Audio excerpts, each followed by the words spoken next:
Hey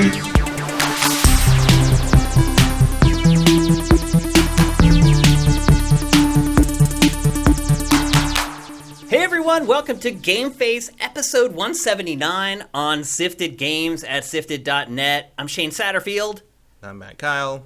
And you can find me on Twitter at Dinfire, and you can find Matt at MKyle. Couple things before we get on with the show today. There's obviously a big game that came out today that's getting gigantic reviews. We're going to talk about that. But a couple housekeeping things before we get going. First of all, changes are happening on Sifted.net. Brent has been working for a while on some things. People have been asking me, is there a place where they can go to see all the changes that are coming? There's not. But we will make you guys aware when the changes come online or when they're about to come online. And so far what's happened is we're working on some security stuff. So a lot of you guys have complained that when you go to Sifted, it says not secure up in the little URL window, which actually is not a big deal. There's tons of commercial sites right now that aren't secure. We are fixing that though. So Sifted was secure, even though it said not secure, but now I think people will have the peace of mind that it doesn't actually say that up there. That's rolling out. It always bugged me. Did it? Or yeah. I did. Okay. So that's being fixed very soon. And then something that is rolled out. You just lie to me. It's fine. It was always safe. Like, we don't even keep any information on our servers. Like, everything is kept on Amazon. But anyway, one thing that has rolled out already, and some of you may have noticed this, and maybe some of you maybe will watch this stream because of this instead of waiting for the archive, is that the connection between Sifted and Patreon was not working correctly. So when somebody would drop their Patreon pledge and go to Sifted, they would still be able to watch the content on Sifted. This has been going on for a while, and we were aware of it. However, we were not aware of the magnitude of it. Once we started digging in, we discovered that there are literally hundreds of people who have been consuming our content for free. In some cases, we have hundreds of viewers? Yes, we do. Wow. Starting at the beginning of 2018 for some people. So, wow. Yeah, we have lost literally thousands of dollars because of this. And the problem is it was Patreon's API. It wasn't sending out a ping when people would drop their pledge. Well, they've updated their API. It does that now, and it is fixed. So some of you folks, and look, I'm not going to say that everybody that was doing it on purpose, because if you weren't using Patreon and you were just using Sifted.net, then you would not even know that you were not pledging to our Patreon. So say your payment was rejected or your credit card expired or something like that, and you stopped paying to Sifted, there's no alert for you unless you go to Patreon. So people who are using just Sifted, other than checking their bank account to see if it was being deducted every month, they had no way to know. So I know some of you guys just innocently may have just been getting our stuff for free for a long time. But if you've gone to the site and you see that all of a sudden you're a basic user, that's because you are no longer contributing to our Patreon. So we'd appreciate it very much if those people would then jump on our Patreon and start pledging the $4 per month. If any of you guys feel guilty and want to give us some back pay for all the time that you've got for free, that would be awesome. But anyway, just wanted to give you guys a heads up. Maybe some of you guys haven't even gone to Sifted yet and haven't even discovered it and realized it. But that switch flipped, about a day and a half ago, and our Patreon went up $200 in a day. So I think a lot of people either were like, oh crap, I can't believe this happened, I need to go to Patreon and contribute, or they're just like, well, the gig's up, time for me to go pay. But either way, we appreciate your patronage and your support. So anyway, one more note. We will not be doing a show next Tuesday, and it makes a lot of you guys sad. It is Labor Day weekend. I am leaving here on Thursday morning, and I don't get back into LA until Tuesday evening, like late. So we're not doing a show next Tuesday. However, if Matt can make it, we want to do a show on Thursday. You got here a little late. I didn't get to ask you before we went live, but I'm asking you live on the show now. I think so. What date? Was that like the 5th? I don't know what the date is, actually. That's a good question. Yeah, I think roughly the 5th. That should be okay. Okay. So we're going to try to do a show next Tuesday for you guys. While I'm gone, Thursday, sorry. While I'm gone, though, there is content that's going to be going up on the site and our Patreon. I've been busting my butt getting stuff preloaded for you guys while I'm gone. Although I want to say, I hope that you guys disconnect.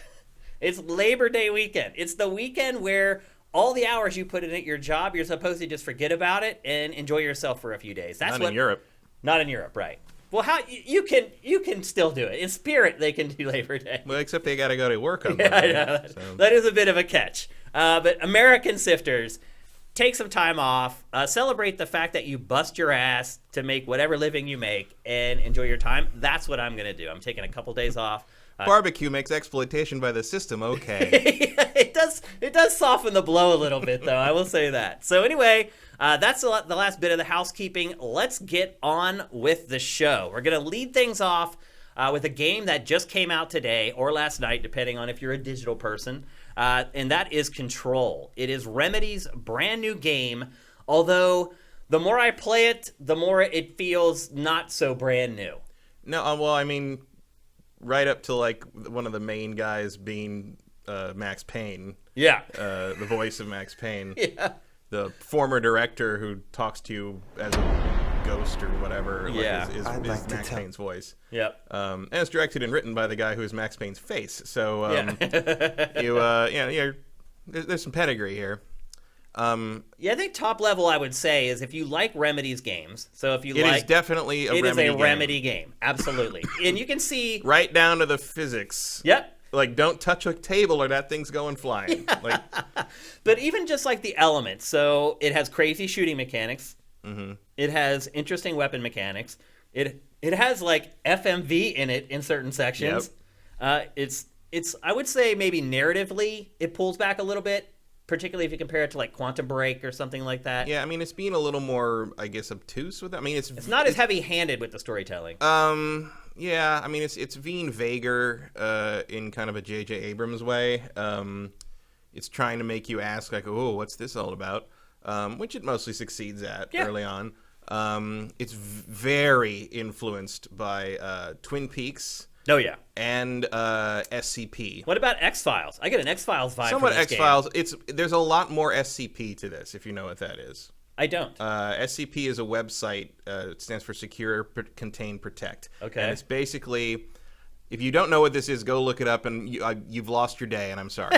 What it is, it's basically, it's about a fictional organization called SCP, and they grab anomalous things and contain them. Okay. And every number they've. Wait, you know what? I can go there right now. Actually, you can go there. We have the TriCaster wired into the PC. We have the technology. We do. And what's the URL again? SCP. Just SCP. Just look up SCP. I don't remember what the suffix is.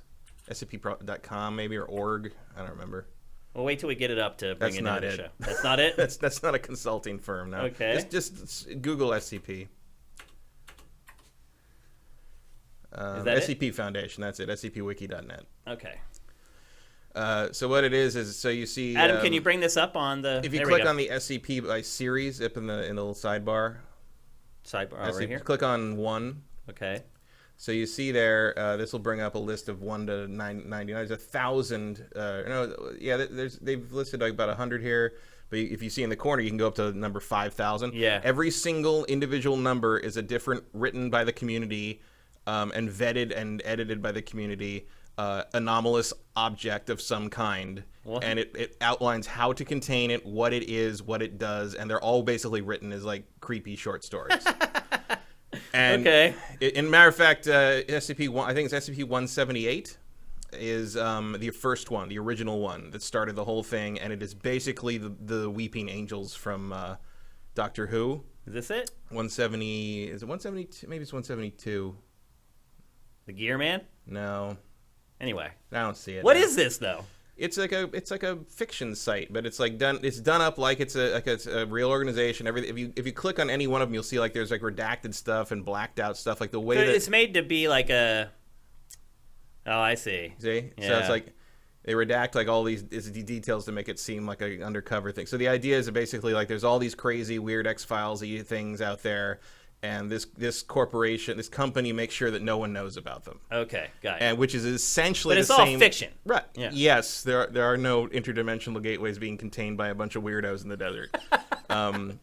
And some of them are funny, and some of them are scary, and some of it's really fun. Just go to it was at scp-wiki.net and just like go browse a bunch of them. It's a lot of fun. Yep. But you can tell there's a lot of this in Control, in the backstory of what the Federal Bureau of Control. I mean, it's entirely. I mean, they're focused on paranatural like anomalies that shift the world and deal with like that's SCP is every there's like anything you can think of is in there.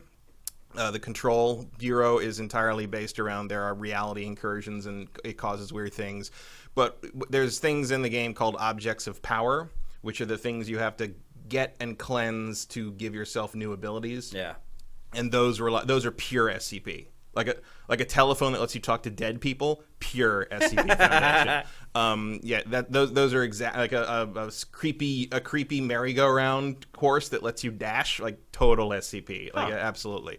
So I think there's definitely some of that to it, but there's a lot of Twin Peaks to it because I mean these guys, Remedy is a big group of noir fans. They've always done, and there's definitely noir to this. There's that Twin Peaks sort of like weird stuff happening out in Americana thing, like especially with the Ocean View motel that you end up in, like it's pure David Lynch, and so that stuff is pretty cool. And so you've basically got that kind of a story and that kind of storytelling mixed with Max Payne quality shooting mechanics.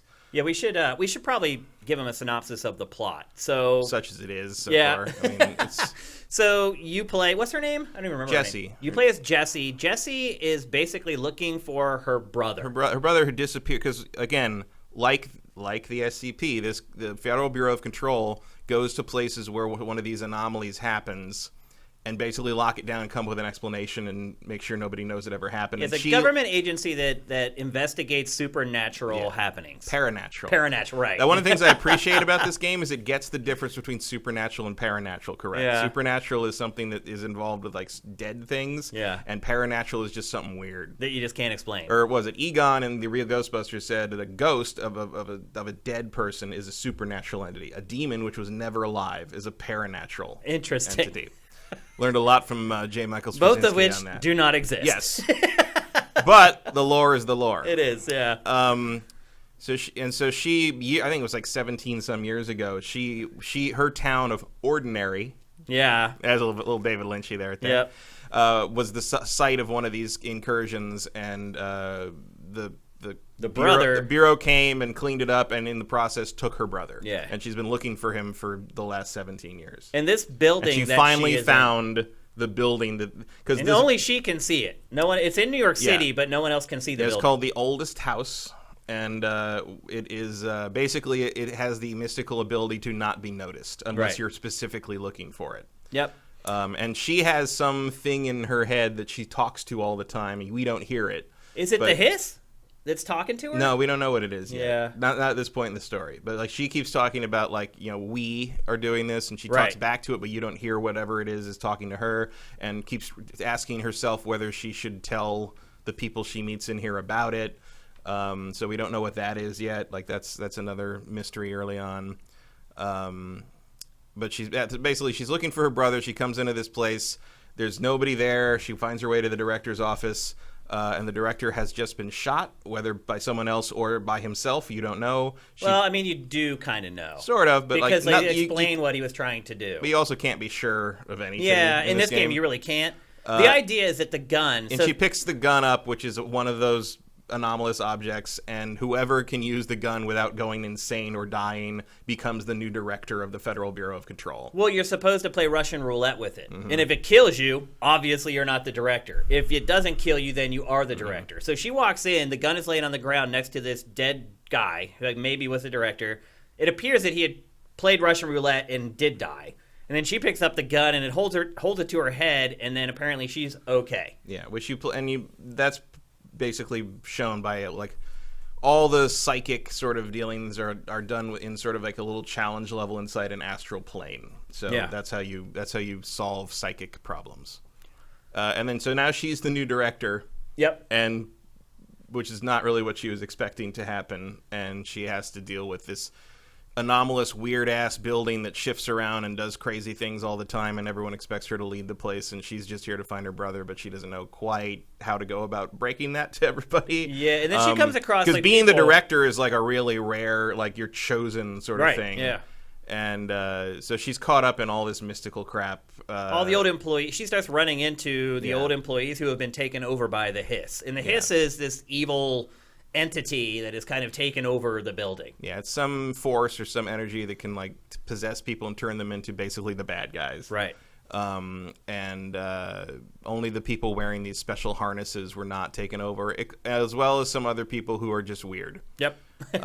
Like the janitor here. Like the janitor. One of the first people you meet in the game, actually.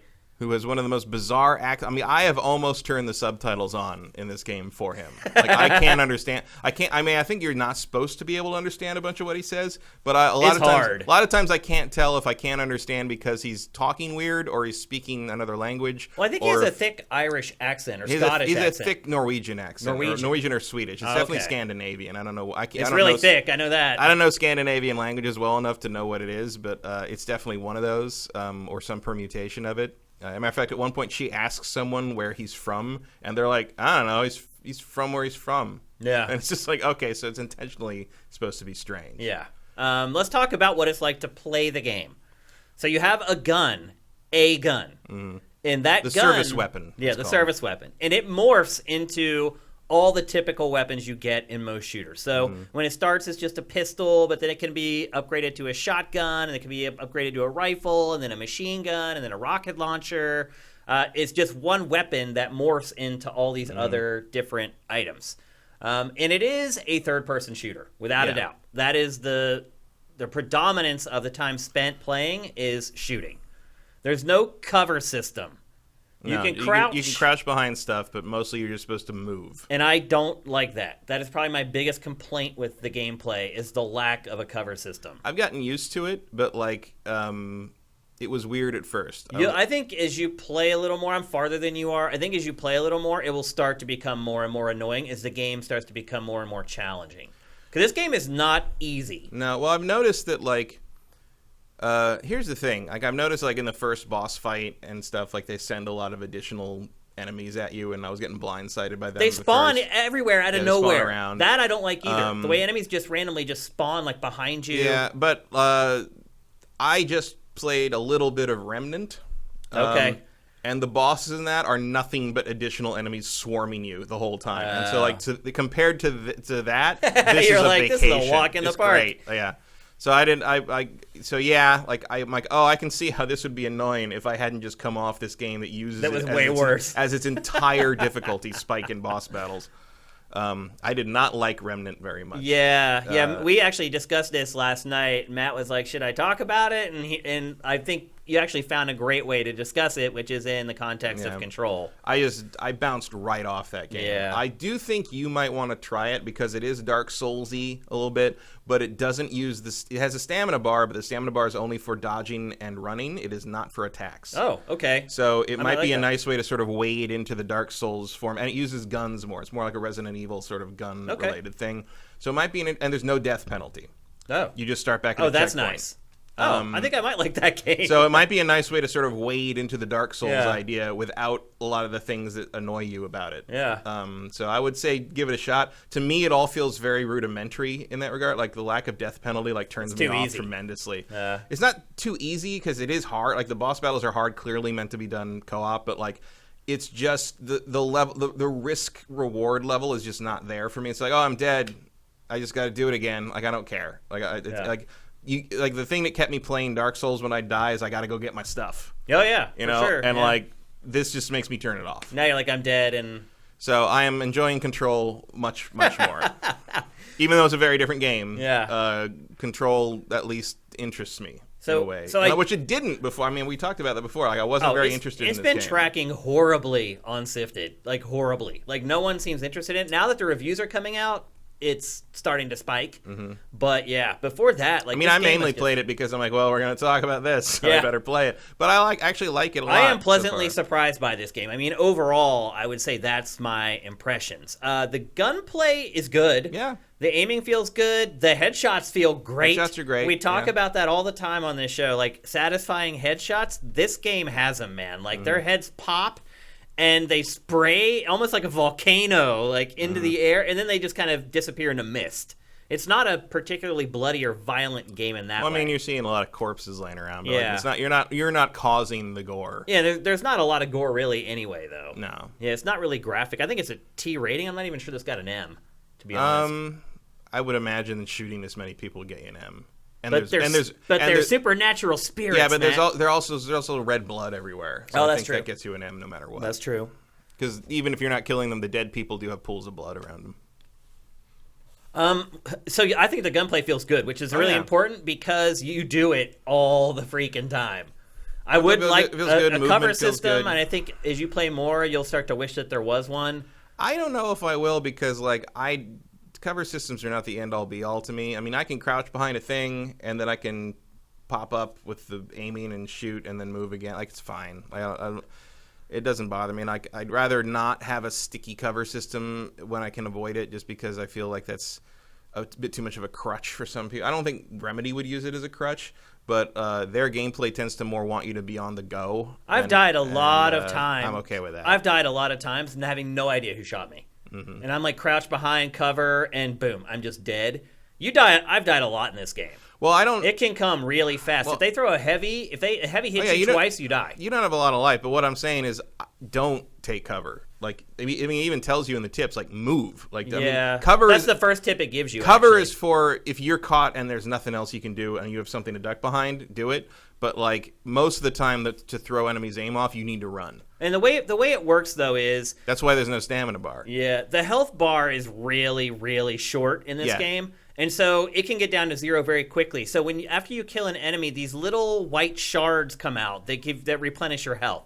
And when you first start, before you get any supernatural powers, you're shooting, killing, and then rushing in, trying to grab that health, and then get back out. Like, there's a lot of times where I wish there was a cover system just to give me a moment to kind of ponder something before I do it. You're right. Maybe that's not how they want you to play the game. Mm-hmm. Later on, once you start getting your supernatural powers, the gun doesn't have a ton of ammo. You don't have to reload it. Like, if you stop using it, it'll recharge. Yeah, and if you use it all up, the recharge takes longer. It does. But I think the game is designed intentionally that way so that your gun runs out of ammo, so you use the supernatural powers. Yeah, they want you to mix up your powers, and then, like, there's mods you can use to synergize that. Like, they give you an energy, your psychic energy, like, 10% back every time you get a headshot. And then of course the personal mod I used first was I gave myself 20% bonus for picking up health shards. Me too. Yeah. Which I think is the most useful early on. Yep. Those guys are hard. Yeah. So it is kind of this tug of war between your health and killing and getting the health back. It's very hectic. And then as you start getting your supernatural powers, you can start doing some cool combos. Yeah. Like you can shoot an enemy, stagger him, pick up a desk, throw the desk at him, or you can pick up something from behind him and actually pull it, and it all works. Like, all the physics work great. All the hit detection works amazing. The damage model is great. You can get really creative with how you can see in this footage here. Yeah. You can start getting really creative with how you start taking out enemies. It certainly looks like a better superhero game than Avengers. Yeah, and that's when the game started really turning the corner for me. That's when I was like, I like this, and then it got to the point where, like, oh, I really like this. Like, I'm really starting to have fun. I'm really able to get creative with how I go through each room, and it is a little bit like that. It's kind of like Halo 4 or Halo 5. Come into an area, kill all the enemies, move to the next area. But what you're doing, there's no switch to flip though, like in Halo. But what you're doing combat wise is way more interesting than Halo, so it's not so bad. Oh yeah, absolutely. And the story's good. I'll say this: the more I've played it, the less interesting it becomes. As they start to explain stuff, it starts to be a little more simple than it initially appears. But it's still good enough to keep you going. Nobody really cares who done it. And I'll say this: tell them the answer to the mystery, they'll kill you. Yeah. I'll say this too. The game has a lot of humor. Have you been reading any of the documents that you pick up? They're hilarious. Yeah, I don't know who wrote that stuff, but they're really, really good. I mean, it says written by Sam Lake. I'm sure he had help. But, yeah, they're great. Like, they're legitimately funny. The writing in it is good. Like, there isn't that much humor in the actual cutscenes per se. Some of the characters are funny by their nature of who they are. Right. Like, there's a lot of, like, Jessie kind of reacting to the weirdos she's running into. Yep. But not so much like actual jokes. And I think that would be the one thing that has struck me the most playing the game versus how it was promoted is it's a lot more lighthearted than you would think it is by watching all the trailers and the media that's been put out for it. There's definitely a good bit of comedy and humor kind of hidden. And again, you do have to kind of search for that stuff. It's not really that overt, but it is there, and it is legitimately funny. which I found pretty interesting. I really didn't expect that at all after the marketing campaign for this game, as it were. Yeah, the marketing campaign really tries to make it look like straight horror. Pretty much. Which it isn't, really. No. It definitely has a lot of tongue-in-cheek stuff with it. Great. The audio design is amazing. Mm-hmm. So the hiss is like constantly whispering in the background. Like if you have headphones on, this is a great game to play with headphones. It reminded me of Hellblade at times. The sound effects when you punch, melee is also satisfying in this game because you literally like explode their heads with punches. You can punch someone in the head and their head just explodes into this like volcanic mist.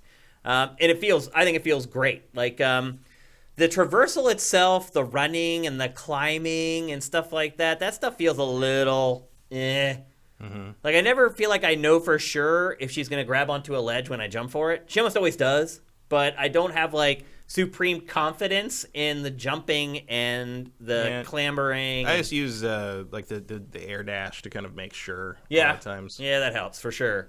But the sound design in this game is great. I think destruction's good too. Like that's the other reason I don't think you can pull chunks out of the wall and fling them.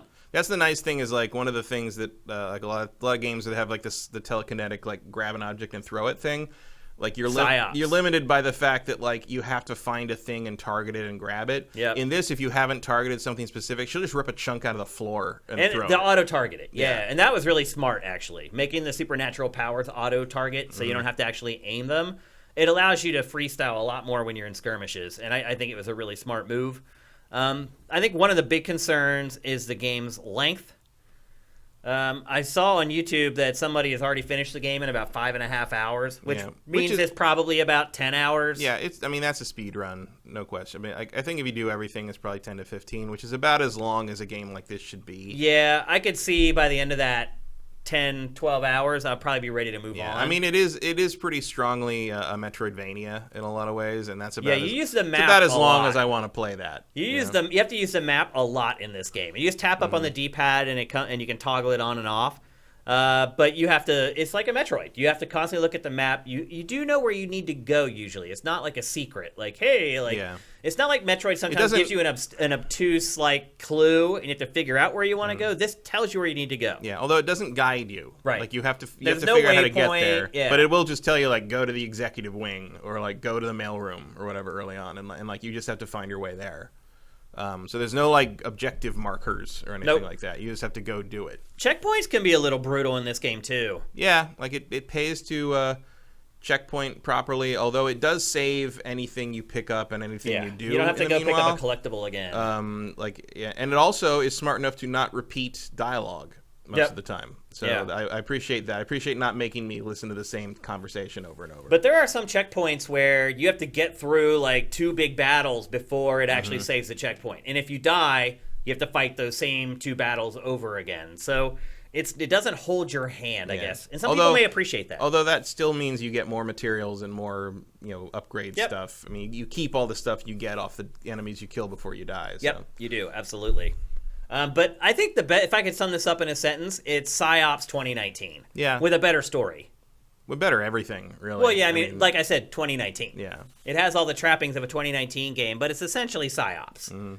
But the fluidity of the gunplay and the way the paranormal, or whatever you want to call it, powers are handled way better than they were. And PsyOps was kind of awkward to play. Like, you could eventually get to a point where you just got really good and you could do stuff quickly. In this game, you get to that point much faster. I felt like I had a pretty good handle on the combat mechanics in this within like an hour and a half or 2 hours. Yeah. Which, with PsyOps, I think even at the end of PsyOps, like on some of the boss battles, I still felt like I wasn't quick enough with some of the commands, like to be able to do what I needed to do. Yeah, PsyOps definitely had a clunky problem. It did, yeah. But it was also like there was novelty to it then because physics was sort of new. Yeah, I mean it's like, hey, we got Ragdoll in here. Let's do something with it. Just throw dudes around. It's okay. It's like how when Minority Report came out on the N64, I think everyone in the office just played that first level throwing guys through plate glass windows in the lobby for like an hour and then never touched it again. Yeah, well that was smart because the rest of the game was trash. Yeah. But look, both of us are really enjoying Control. Would you recommend it at a full price purchase? I I mean, probably if you value like story and production value and all that well, and you don't mind a standard campaign length. Because I feel like they're not going to be like a whole lot of DLC for this. Probably not. There's no multiplayer, there's no anything to extend anything except like playing it again. Yeah. Which I would be fine doing because it's a fun toy. Yeah, and you can also change the powers and your upgrades and play it a little differently if you want to. Mm-hmm. And I mean, I bought it and I don't regret it so far. I think the problem though, like I've been working on the next month's dossier with Vincent over the last few days, and seeing what's coming next month, it maybe is a little hard for me to recommend this as a full purchase because there's like 6 or 7 like gigantic games coming next month. September's pretty stacked, and we do have Astral Chain coming at the end of the week, which is getting sky-high reviews. I mean, it's also platinum, so it's sort of a given. Like, I don't know how much, I mean, the comparisons to Nier Automata are nice, but like, again, there's been a lot of platinum games that got praised to high heaven that I played and I'm like, I don't get it. Yeah. But like, looks cool. Bayonetta on some levels to me. Some agree, yeah. I mean, I like the combat in it, but the rest of Transformers Devastation. Yeah. I don't get it. I mean, I like it because of what it is, but it's like, I'm like, this game is so repetitive, and there's like 3 areas. And like, I remember when I wrote the game eval for that for Sifted, a lot of people were pushing back on me about it because it's like, it's platinum, it can't be that. And I'm like, it is. No, it is. It really is. It really, like they have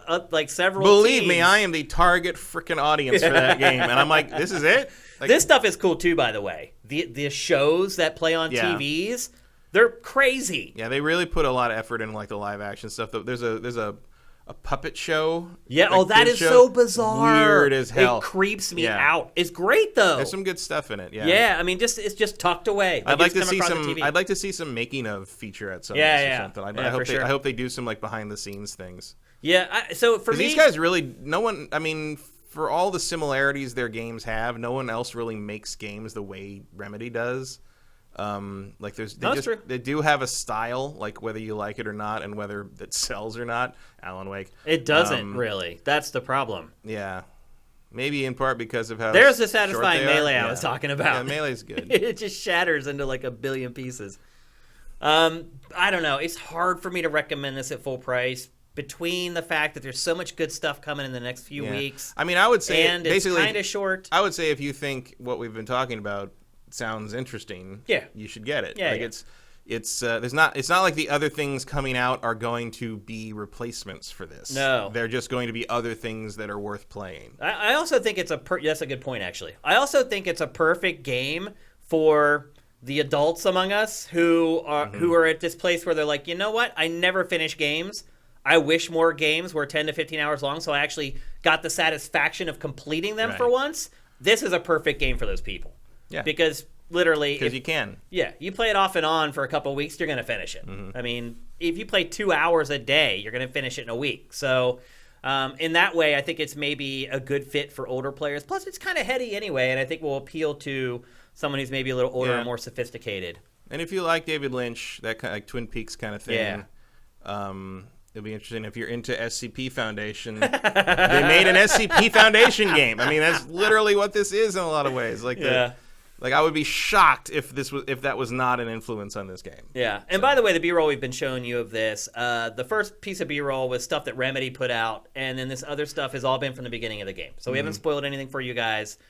We always try to take care of you guys in that way. But that's Control. I mean, I'm only like an hour and a half in. So. Oh, okay. Yeah, I'm a good bit farther than that. But I think both of us, based upon what we've played, would recommend it for a purchase for the right people. But I would also recommend maybe wait for Dossier to come out here in a day or two to get a look at the landscape for next month. And if you're on a budget and you're like, I can only buy like 1 game a month or whatever, then maybe you might want to just pause for a sec. Unless you haven't bought a game this month. Right. Which is quite possible, because it was not a good month. I have never been so happy for Q4 to show up as I am right now with all these games coming out. It's why we're going to be able to do a show next Thursday and then one the following Tuesday, because there's just a ton of good stuff coming out. And maybe by then I'll play Remnant a little bit too and see if... Yeah, I mean, I can throw myself back at it again. I was just so... put off. We also have this to play instead, so it's like, why would you? But the only interesting thing to me about Remnant is I'm curious what you would think of it as, like kind of a Dark Souls with training wheels, like a gateway drug into Dark Souls. Okay, I'll try to give it a spin. But anyway, that's Control. Matt and I will finish it probably next Thursday. We'll give our final impressions after we finish the game. I would think so. Wrapped it up. So I'm basically trying to finish it by Friday so I can play Astral Chain. Yeah. How about the reviews for that? Yeah, unfortunately, I apologize. We're not going to be able to discuss Astral Chain on today's show. We don't get Nintendo review code until like the day before the games come out. So I'm not going to get that. For a while, I was under the delusion that it came out today. But, because the reviews came out so early. Yeah, it comes out Friday. And a launch trailer went up yesterday and all this. I was like, oh, it must be like it. No. Nope. Yeah. So that comes out on Friday. I'll probably get the code on Thursday morning when I'm getting on the plane to go back to the East Coast. So chances are, though, I'll probably be able to download it right before I leave and get it on my Switch and play it on the plane. So I should be able to have some pretty decent impressions for you guys. Yeah, it's not that big. I already preloaded it. It didn't take very long. Oh, really? Even by Switch standards, yeah. Every Switch game's like 2 gigs. No, this one's more than that. But it was Marvel took like an hour. Yeah, this one it's pretty insane though how small the file sizes are on Switch games. They have to be. I mean, yeah, they have to be, and also the textures, which is The Witcher. Yeah, right. Because the textures is really what takes up a lot of the space, and because the Switch doesn't have really crazy high-resolution textures, they can fit a lot of stuff on a card. So anyway, there you go. That's Control. It's available now for PC, PS4, Xbox One, full priced at $60. Yep. Matt and I both recommend it, but we would say just do a little bit of investigation first. Yeah, also because, I don't want to jinx the game or anything, but, this thing's going to be $30 at Black Friday. It will be. I mean, if you're not super interested, it's going to be half price around holiday time. I was surprised to see that 505 Games, which is the publisher of this game, which is crazy because it's just like a little indie publisher, only had to give Remedy $7 million to publish the game. Wow. That's not a lot. No, that's pennies in game development, in the games industry. So hopefully it works out well for 505. It'd be nice to see a small publisher go out on a limb and invest money like this and have it come back and pay them back. So, yeah, I mean, I don't know what their expectations would be for this, but you never know. I mean, sometimes we see these games like Darksiders 3 where it's like, oh, that was a bomb. They're like, nope, it's exactly what we thought it was going to be. It's like, okay. It's all about their expectations. So hopefully it does well for them. We'll see. Moving on, we're going to talk next about a sports game. I know how much you guys love that. I'm going to go over here. There was a demo up all weekend for NBA 2K20. It was on all platforms. I think it might even still be up. It was like a big Gamescom announcement. And I have not played an NBA 2K game for a while. It's been probably 3 years since I played NBA 2K. And so I felt it was probably time for me to check in on the franchise and see how much it's changed and how much it's evolved and if it's still amazing. Because the last time I played it, it was amazing. My biggest complaint with this series, going all the way back to the Dreamcast days, is that there have been recurring bugs in this franchise that for whatever reason they can never seem to get rid of. And one of them that it happened for literally over a decade was players on your team would run out of bounds. And when you would throw them the ball, they'd be standing out of bounds. So I did not experience that in this game. So to me, that is a huge deal. That's a bug that has persisted at Visual Concepts forever. Yeah, I remember that on the Dreamcast. And it went on for over a decade. It appears they finally got it out of the game, which is great. And in all honesty, Matt, this game blew my mind. I know it sounds crazy, but again, I haven't played it for a few years. What they offered in the demo wasn't much, to be fair. They gave you the ability to create your player, like your My Career player, who's going to eventually be in the single player campaign. You could not actually play the single player campaign, though. You could create that player that will be in it, and it will carry over to the final game. But all you could do after that was just play a game with that character on a team. You could play the full game. So I just kept playing the game over and over and over again just to get a handle on how the game plays. And holy crap, man. What blew my mind the most about this game is how little you have to do. So it used to be, if you remember the old NBA 2K games, you had to hold R1, and that would get you in your breakdown stance to box people out under the basket. And there were all these things where you had to hold a shoulder button and then hit another button to do things. And they have just figured out a way to where everything is automated. So you can basically just use the analog stick to navigate through players in the paint or even out on the perimeter, and your player just automatically does what he should be doing. It is insane. I didn't use hardly any buttons playing this game, and your player will just maneuver through groups of other players doing what he's supposed to. Like, if he gets to a player and one of his other players has the ball and he's coming by, he'll just automatically stop and set a pick. If the player with the ball is dribbling and you go into a crowd of players, your player will kind of spin off of the players and then put his hand up looking for like a break. It's crazy. Like, I just got to the point where I didn't even care like who was winning the game. I just started messing with like what you could do with the players. I've never seen anything like this in a sports game. Like, Madden has these very awkward transition animations where it's just like kind of jerky, and in some cases like players will just teleport from like one move to another. All of that is just butter in this game. It's really impressive. And again, I haven't played it for a few years. I don't know if this was a point of emphasis over the last several years, but it's night and day from the last time I played this franchise. The shooting feels amazing.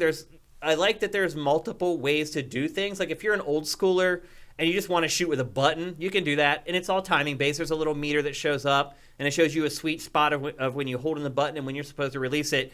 But the best way to shoot in this is using the analog stick. And in the old games, you remember you have to hold down and then go up. In this, you just hold down and just release it. And it just feels so right. Like, I haven't played this for a few years. I totally see where people now are just totally hooked on this game and why it's become so gigantic. What you're seeing right now is the character creation I was talking about a little bit earlier. The ways that you can upgrade your character, it's mind-boggling. It just goes on forever. Like, it took me like 20 minutes to create my character because there's so many different attributes that you can assign to your character. And again, if the demo's still up and you go through this whole process, when you're done with that character, it will be in the final game as well. You can bring that character over to the final game. And then other than that, it had a training thing where you just practice jump shots or dribbling or whatever. And the tutorial was insane even. Like, it did a really good job of teaching me like the ins and outs of the game. I was just really impressed with it. Initially, I didn't even know if we were going to talk about it on the show. I was just going to give it a whirl. And the more I started playing it, I was like, oh, no, I need to tell people about this.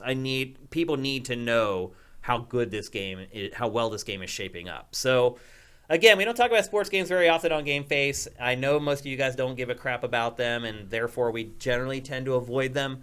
But there are like a couple games each year that I feel like needs at least to be mentioned. Madden's one of them, and I think this is the other one. And maybe FIFA. Mm-hmm. We really don't ever talk about FIFA, though.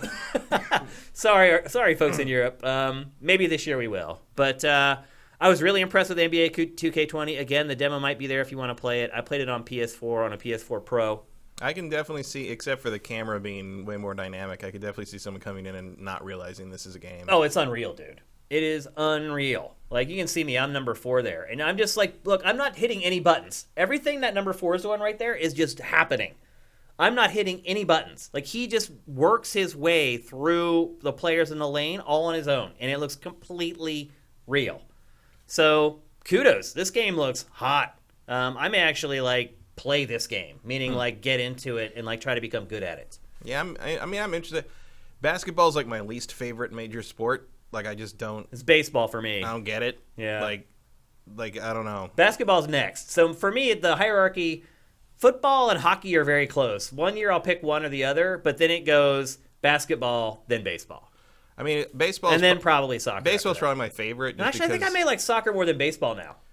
I like soccer. I mean, I like soccer and baseball probably the most, just because that's what I played growing up. Makes sense. I mean, I played basketball like in the park and stuff. You know, I didn't play in a league. I played the others like in leagues. I never played this as a league, just like pick up stuff and like stuff on the playground, which I was terrible at, which is probably why I don't like it, because I know like there's no fantasy fulfillment here, because I'm just like, nah, I could never be anything of any kind like with this. Well, if you can't dunk, that just takes you down a notch immediately. I mean, I could shoot like three pointers, but like other than that, like I just was not agile and Matt, like, I would love to play some basketball with you. In fact, I think if we shot footage of you and I playing one-on-one basketball, it might be the most watched sifted video ever. No, I'm not even kidding. I think it might be. The footage wouldn't come out because it would be so white. Everything would just blend into like... It would blow out the lens. You just couldn't see anything.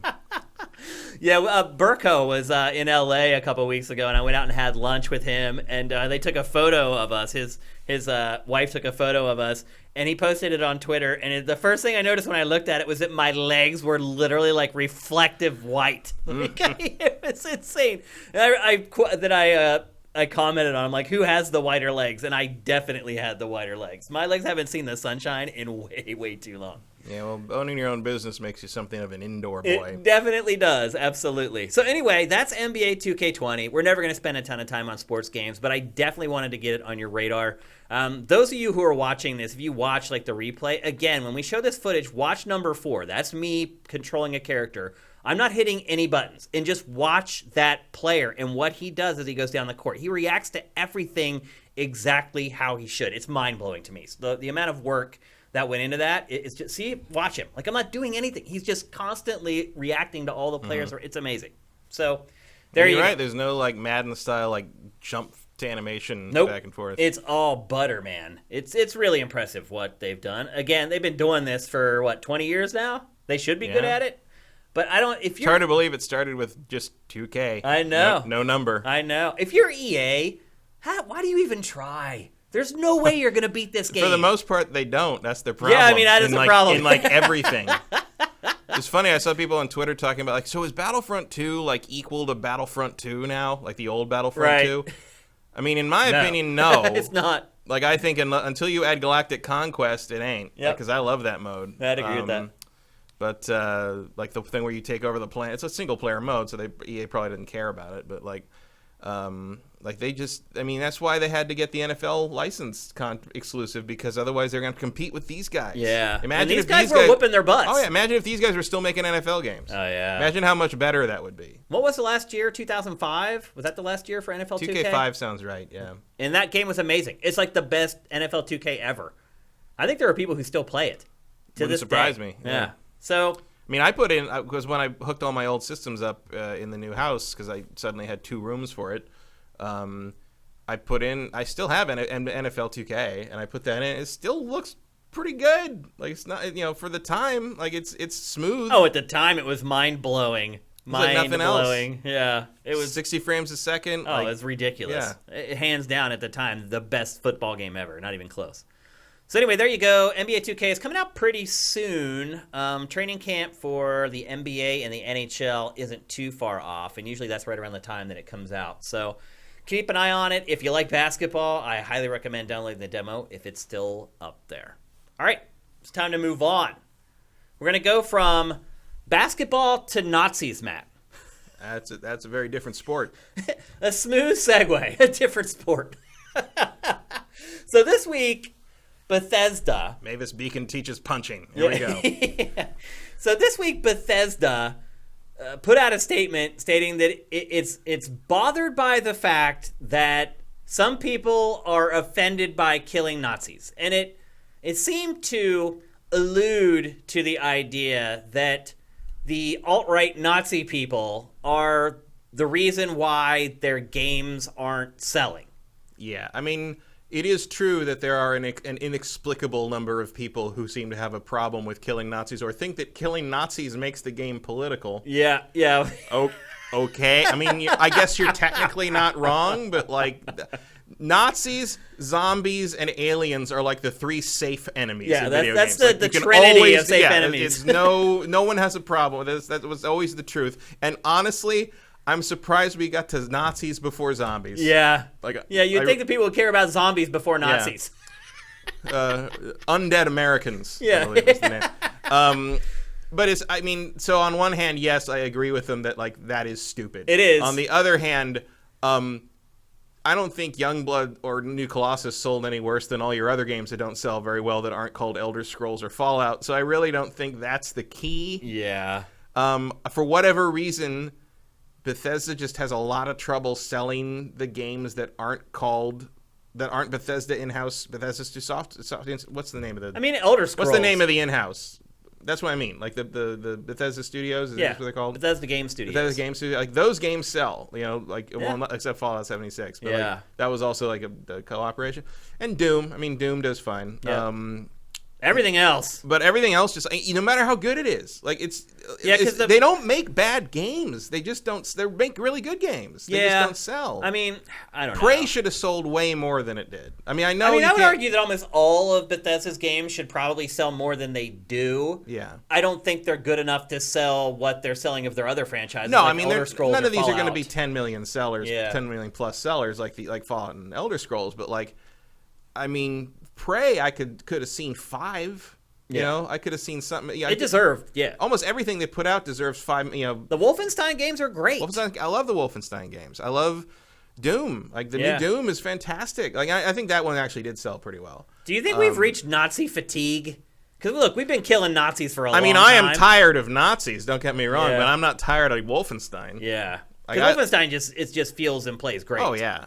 I mean, honestly, you could have me kill whatever the hell you want to kill in Wolfenstein, and I'd be happy. I mean, similar to Doom, it's like I'm just killing demons. That's cool. I mean, if you make a shooter that feels that good, I'm gonna kill whatever you put in front of me. In there. But I like the themes of Wolfenstein, and I like the alternate world of like liberating, the world from these like, super diesel punk high tech Nazis with super suits and stuff. I mean, that's weird robotic. I'm into it. Creatures. Like, it's cool. That's Wolfenstein. Yeah. And they've updated it really well, and they've like made it an interesting sort of like meditation on, BJ is a shockingly introspective character for someone who started out as just a really angry head at the bottom of a screen, and it's cool. I like it. Why is it not selling though? It's not. It's not because there are like too many Nazi sympathizers. Why don't any of Bethesda's games sell? Like why didn't Prey sell? Why doesn't Dishonored sell? Dishonored's great. It is great. I mean, I'm not a super fan of it, but it's like I can see why Dishonored doesn't sell because it has this very kind of drab color palette. It doesn't look exciting. That's true. But with Prey, that's not the case. But part of it is also like everyone. I mean, I've ended up with a lot of extra copies of Dishonored 2. For whatever reason, if you go to almost any event for like a couple of years after that game came out, you got Dishonored 2 in the bag. Like, Pactor's Party. Because they had like billions of them. They had to get rid of. But like a bunch of different events I went to, even like only tangentially game related, like there was a Dishonored 2 copy somewhere. Well, remember I gave that copy from Pactor's Party to Sam. Yeah. And I would give them to people because I'm like, I already have it. What do I need to? And every one of them would come back like, wow, this game is great. I didn't know that like this game was so great. I'm like, yeah. They only gave it a try because they got it for free. Yeah. Yeah. But like, I don't know. But looking at it, I don't know what the trick is. It doesn't look fun or exciting. Prey, I thought did. Prey is. I don't know what happened. Also, Prey has one of the best soundtracks in a long time. I mean, I guess you have to like a certain kind of music for it, but like I'm super into that game soundtrack. I think the immersive sim in general just isn't a big seller. I mean, I think there's definitely a cap on that. I hate that term. That term, it's immersive so sim, dumb because it's not either thing. No, it's really. It's not immersive because nothing is. Every game is immersive. Like, that's what it's like. It's like the people that say like role playing. You have to play a role. I'm like, okay, then in Pong, I play the role of a paddle. Everything's an RPG. Everybody just needs a term to like pigeonhole something into. It makes it easier to discuss stuff. Because when I say immersive sim, everybody knows what I'm talking about. Well, no, I didn't even know what that word that was until like a couple years ago. I never heard it called that. I mean, it is kind of a recent thing. Well, it's also like it's a niche genre, like you said, and like most people don't even talk about them, so they don't need a word for it. They just say that game. It's like Deus Ex. Yeah. or like System Shock, right? If you're an old school person, or BioShock, yeah. And people make fun of me for hating that term, but it's like, well, you got people out here that are trying to shut down Metroidvania 20 years after it started being used, so I'm going to go ahead and continue to hate immersive sim. Thank you. But I don't know. I mean, this is like a weird. Oh, Veritas in chat brings up a good point. Rage 2 didn't sell well either. Yeah, that's true. That's also very. And that's not an immersive sim. That's just a crazy. That's just an action. That is a crazy, over-the-top action shooter that actually does look fun and exciting. But you know what? We both forgot about it, didn't we? We did. We didn't even bring it up. What is that? I don't know. Someone else in chat, Veritas. Yeah, he also said that all their games look and feel the same. Yeah, but so do Ubisoft's, and they sell like crazy. Yeah. So what's the secret? Like, I don't know.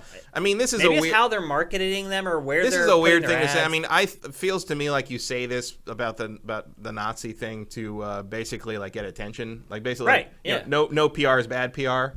So like you can get people riled up about it. At least they're talking about the game. Because look, they just put out Wolfenstein Youngblood. Yeah. And my guess is it is absolutely tanking. Yeah, even at that price. Right. So it may be a case where they're like, you know what, we got to stir up something. Like, we Yeah. just released this game, we've sold none of them. Yeah, we got to like, I mean, And it is another game where you kill Nazis. yeah, so. Come kill Nazis is not a bad pitch as far as I'm concerned.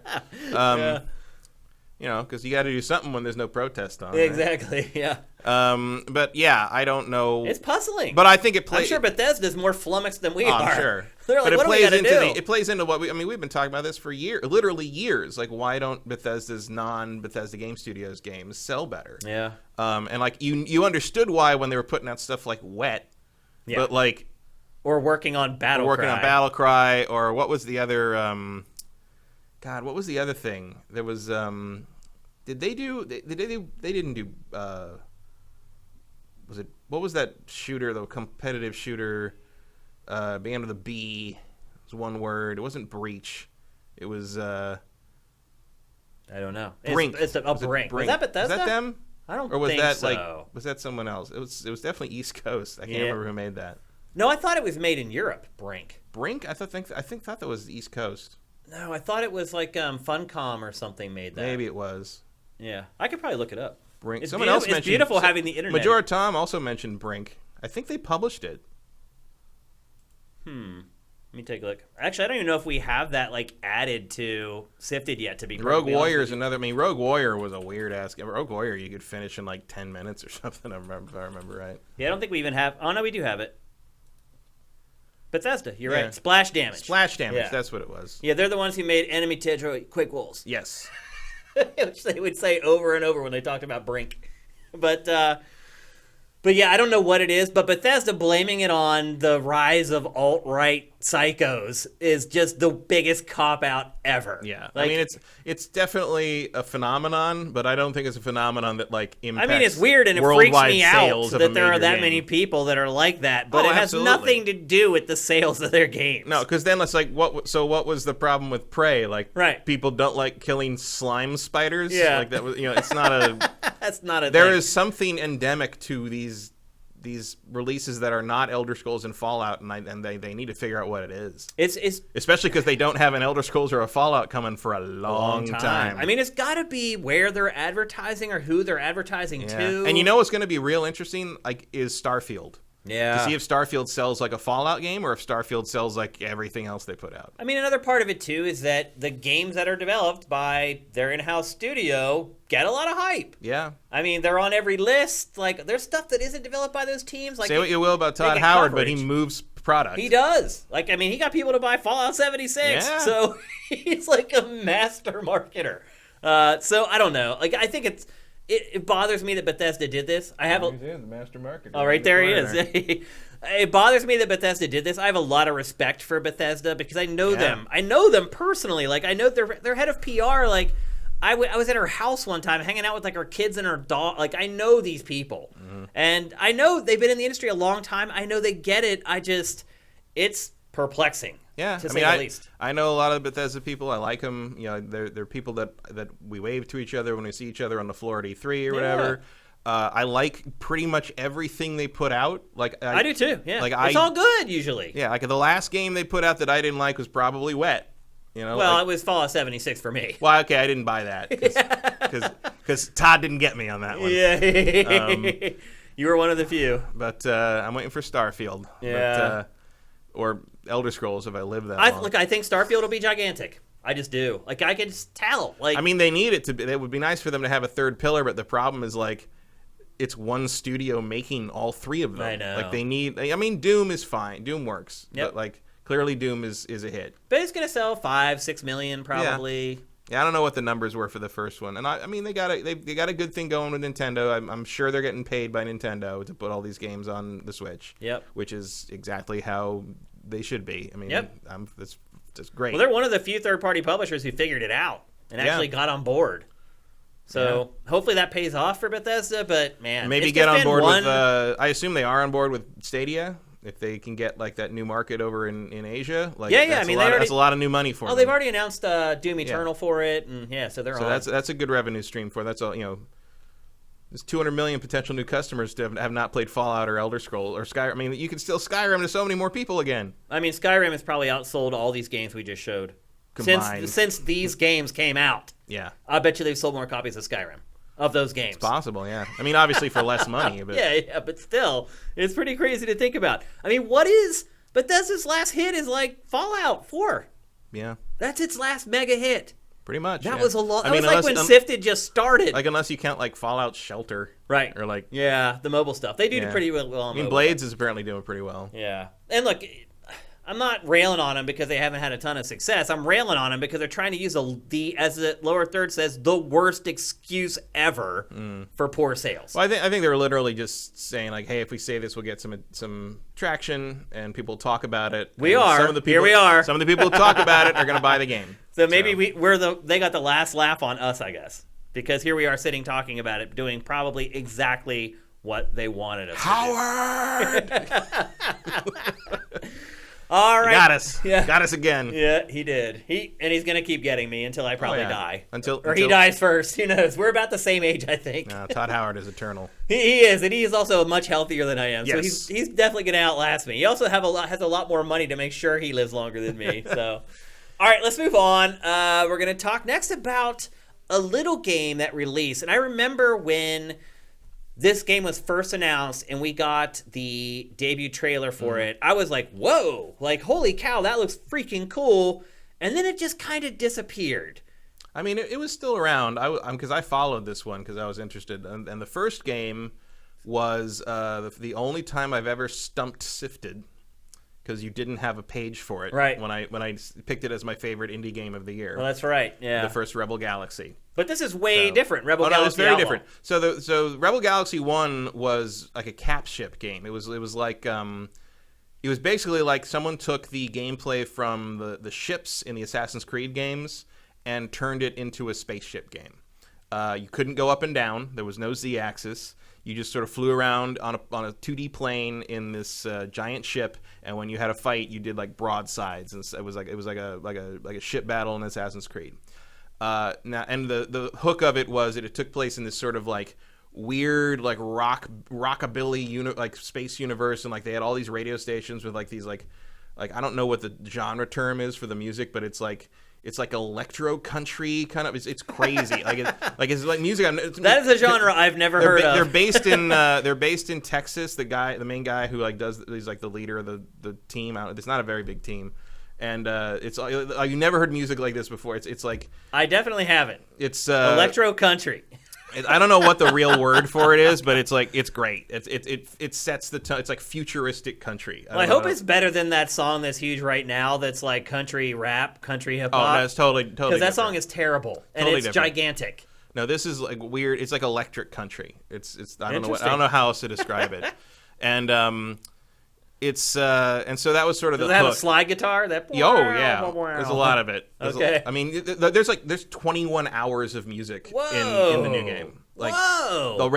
All these different radio stations. Wait, I thought you said this was a small team. It is, but they take this stuff seriously. Dang. So what happened was Rebel Galaxy Outlaw, the sequel, is not a capship game. It is a space fighter game. Yeah. Full 3D control, like Wing Commander. Like Wing Commander is clearly an influence here. Now this is the game they wanted to make originally, but they were afraid. I think I said this on a previous episode, but they were afraid that Star Citizen would come out and eat their lunch, so they made the capship game instead. And then they're like, well, apparently Star Citizen doesn't really exist, so we're just going to go ahead and make the game we wanted to make in the first place. And so here they've put out 2 games in the space in which Star Citizen has not done anything. So here we are now. They've made the game they wanted to make, which is a very, very much a distillation of Wing Commander, Descent Free Space, Privateer, that kind of thing. And this is one of the greatest things I've ever played in the genre. Wow. It is. Wait, let's just pause there for a second. That's a big statement because you play this genre a lot. I do play a fair amount of it. Now, here's the dirty little secret: is that most of the games in this genre are not very good. Right. You've got TIE Fighter, you got Wing Commander, you got Free Space, and you got a bunch of others that are just sort of also rans. Yeah. But this one, so since the space sim or space game, whatever you want to call it, since that came back with the advent of Kickstarter, and you started seeing games like Starlight Inception and that sort of thing. Starlight Inception, by the way, was like I guess probably the first real Kickstarter like Wing Commander style game that went up. I backed the shit out of that game. And if you play Starlight Inception, for some reason, it's not actually very good. But you go into the main capital ship. My name is on a plaque on the bridge. Wow. Because that's how high I back that thing. Because this is one of my favorite. These games and fighting games are like my two favorite things. Yeah. And I've been. That's why I say when you give praise to something like this, everybody should I've been listen. trying to find basically something that will fill the gap of heroin that TIE Fighter and Wing Commander were for me when I was back in the day. Yeah. This game is pretty close to, and there have been a lot of these games since then, but this game is the closest thing to what I wanted someone to make from the beginning as anything that's come out. Wow. This game is a distillation of how Wing Commander works, how Free Space worked, how Privateer worked. It is just, there's a story, there's cutscenes, there's talking, there's a whole thing there. But at its heart, it is dogfighting, it is exploration, and it is trading, and that is it. That is all it does. It is here to do those three things and do them really well, and also be a pretty good 8-ball simulator. Like pool? So again, like I said, the whole premise of this is that it's a Western. Like you are a space trucker. Like you are literally hanging out with, like, this is what this is. It's space trucking and mining. Like all of space is basically blue collar workers is what this is. And you play. So there's a prequel to the first game. In the first game, you're like a youngish kid, 20ish, and you show up in space, and your aunt, who was kind of a notorious pirate / smuggler / space jockey, has left you your first ship, this big cap ship, and she's sort of Aunt Juno is sort of like famous a little bit, and you deal with her contacts and sort of. So in this game, you play Juno, okay, like 30 years earlier, as she used to be a player in the space game, and then she settled down, and then something bad happened, and she's back. Presumably for vengeance or something. So she has to get back in the game. So that's why you go to she goes to her old contacts, and they give her a junker ship, which is what that is called the Platypus. It's basically, that's a good name for a junker ship. It's basically a space truck. You can finish the game with this ship. Oh, really? Like if you upgrade it well enough, you can finish it. I wouldn't recommend it. People are doing it as like a challenge thing because it's a crappy ship, but you can do it. Like it is viable. There are 8 ships in the game. They are not cheap, but you can definitely get them with enough trade work and commodity trading. Or, so here you see there, she's in the bar. Every bar on every station is different and has like weird little characters to talk to or bartenders to talk to, and they'll give you rumors and news and stuff, little things you can do, hidden stuff you can find. But bars tend to have games in them. So there is an 8-ball simulator. Wow. You go and play 8-ball and bet money. Like there's a way to they're all a way to make money. So you can bet on 8-ball. You can bet on dice. You can bet on cards. You can go play an arcade game. Now, are there other human players playing against you? This is it's all against player. AI. Okay. It's all AI. And but there's all that stuff. So you can actually spend a ton of time earning money by gambling at various games in the bar.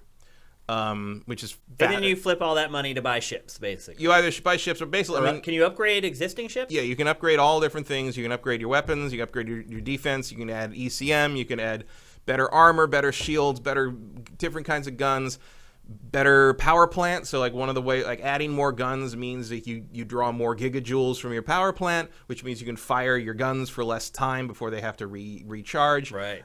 You upgrade the power plant, you can do that for longer. If you upgrade the power plant and balance your stuff well enough, you can fire forever.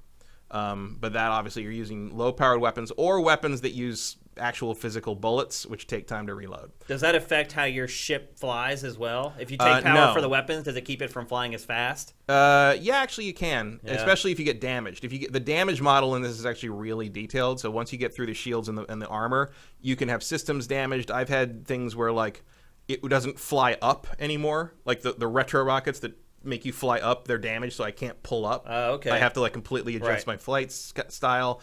I've had it where it interrupts the interlinks on the guns, so the guns only go like they shoot like little tiny sporadically, so which makes it a lot harder. And you can't get away. Like you have to either fight. And if you're that damaged, your engines aren't working very well, so you're gonna have to either win or die. So what happens if your ship is destroyed? You lose, like the game over, and you start at your last save. Oh, okay. So it auto saves. every time you land, every time you take off. Okay. Which is pretty much more than enough. Now, when you land on a planet, is the bar the only thing you can go to? No, you can go to it's all menu driven, but you can go to the equipment store and buy upgrades for your ship. You can go to the ship dealer. I mean, You don't physically go there, though? You just choose it and then you appear there? You choose it and she walks into the room. Okay. It's like a adventure game kind of thing. And then you can go, there's also the commodities market, so there is a trading. So every station has an economy. They have a high price, low price for whatever. You can see all this on your map. Once you visit a place, you can look it up in your sector chart and see what the prices are for everything and what they're selling and what they want. So you can actually go and pick things up and go do a bunch of trading and buy low, sell high. Basically, I've made a ton of money doing that, like just through basic travel. Do you have all the ships now, all 8? No, I don't even have. I only have 2. Oh wow! So you can get 5 in the basic stations, and then 3 of them you have to find through another faction. Oh, okay. Which I haven't done yet. How long have you been playing this? I've been playing this about 10, 12 hours. And you only have 2 ships. Well, I'm pretty sure you can finish the main story in like 20 hours. Okay. Maybe less. But I am obviously taking my time. I love Sounds like you can milk look it how for a dirty lot the more. windshield is. Yeah, I love when the light flashes on and it. you can see like all the smears, all the readouts and everything. Very Wing Commander, like using the green, the green style and stuff. And when you first leave a planet or a space station, she has to boot all this stuff up, and it's like literally Windows 3.1. It's all like blue. It's like blue screens and like boot check and all this stuff. Everything's just so ramshackle and barely held together with duct tape and spit, and I love it. Like, it's good. Is this cyberpunk? No, this is sci-fi. It's sci-fi with like it's like Star Wars, frankly. I mean, Star Wars is a Western in space for the most part. Like, Han Solo is literally a cowboy if you look at his outfit. So it's that kind of thing. It's like, or I mean, there's a sensibility to it that I guess isn't too far off of something like Battlestar Galactica, where like it's space combat, space travel is kind of old hat. Like it's not treated as anything special by anybody in the game, which is like I like that. I like the kind of like how if you do something every day, day in day out, no matter how amazing it is, it becomes mundane. Yeah, absolutely. Which I think we know firsthand doing what we do in the game industry. Absolutely. There's a point at which you're like, if I have to play one more free game, I am gonna. It's just how it goes. Yeah. So the aesthetic is great. The setting is great. I love all that. I mean, you would not know this is made by such a small team. It is so well polished. How much is it? It's $30. $30, and it's only PC right now. Only on the Epic Store on PC right now. Oh no! Look out! I sold out. This is the first game I've bought on Epic Store. I created an account to buy it because I loved the first one and I want to support this one. They have a PS4 and an Xbox One version coming. How long until that? They haven't said. Okay. They said soon, but probably before the end of the year? I would think so, but who knows what soon means in this world Usually anymore. it means that quarter. You know what else is coming soon? Kentucky Route Zero Episode 5. So, touche. Now the other thing I should note is this game has some of the most assists I've ever seen in a game, period. So this company clearly knows that they, Double Damage is their name. They know that a lot of people haven't played these games or haven't played them in a long time. So there is, in the same way that you said, like NBA 2K20 kind of has that thing. So in this game, and you'll see it in some of the footage in the dogfighting, if you have a guy in your sights, like the red reticles around them, I highly recommend using a controller for this, not mouse and keyboard, not a joystick, controller. Play it with a controller. They even say play it with a controller. Like in the FAQ on their website, it says, "Can you use mouse and keyboard?" They're like, "Yes, we did that, but please just use a controller." So if you have a guy in your sights, you hold left trigger. It'll like lock the reticle on him, and your ship will follow him. Oh, your that's ship will dogfight for you. Oh, wow! Like you will never lose him. You would think spaceships should be able to do that. That's true. If we have cars that can drive on their own and people trust them so much they'll fall asleep. Now it's not an automatic win. You still have to aim. Yeah. But the ship is gonna follow him, and I mean he'll get out of your windscreen because if you're not as maneuverable or you're going too fast, but it will find him again. him or her. There's both male and female pilots in this, especially the pirates.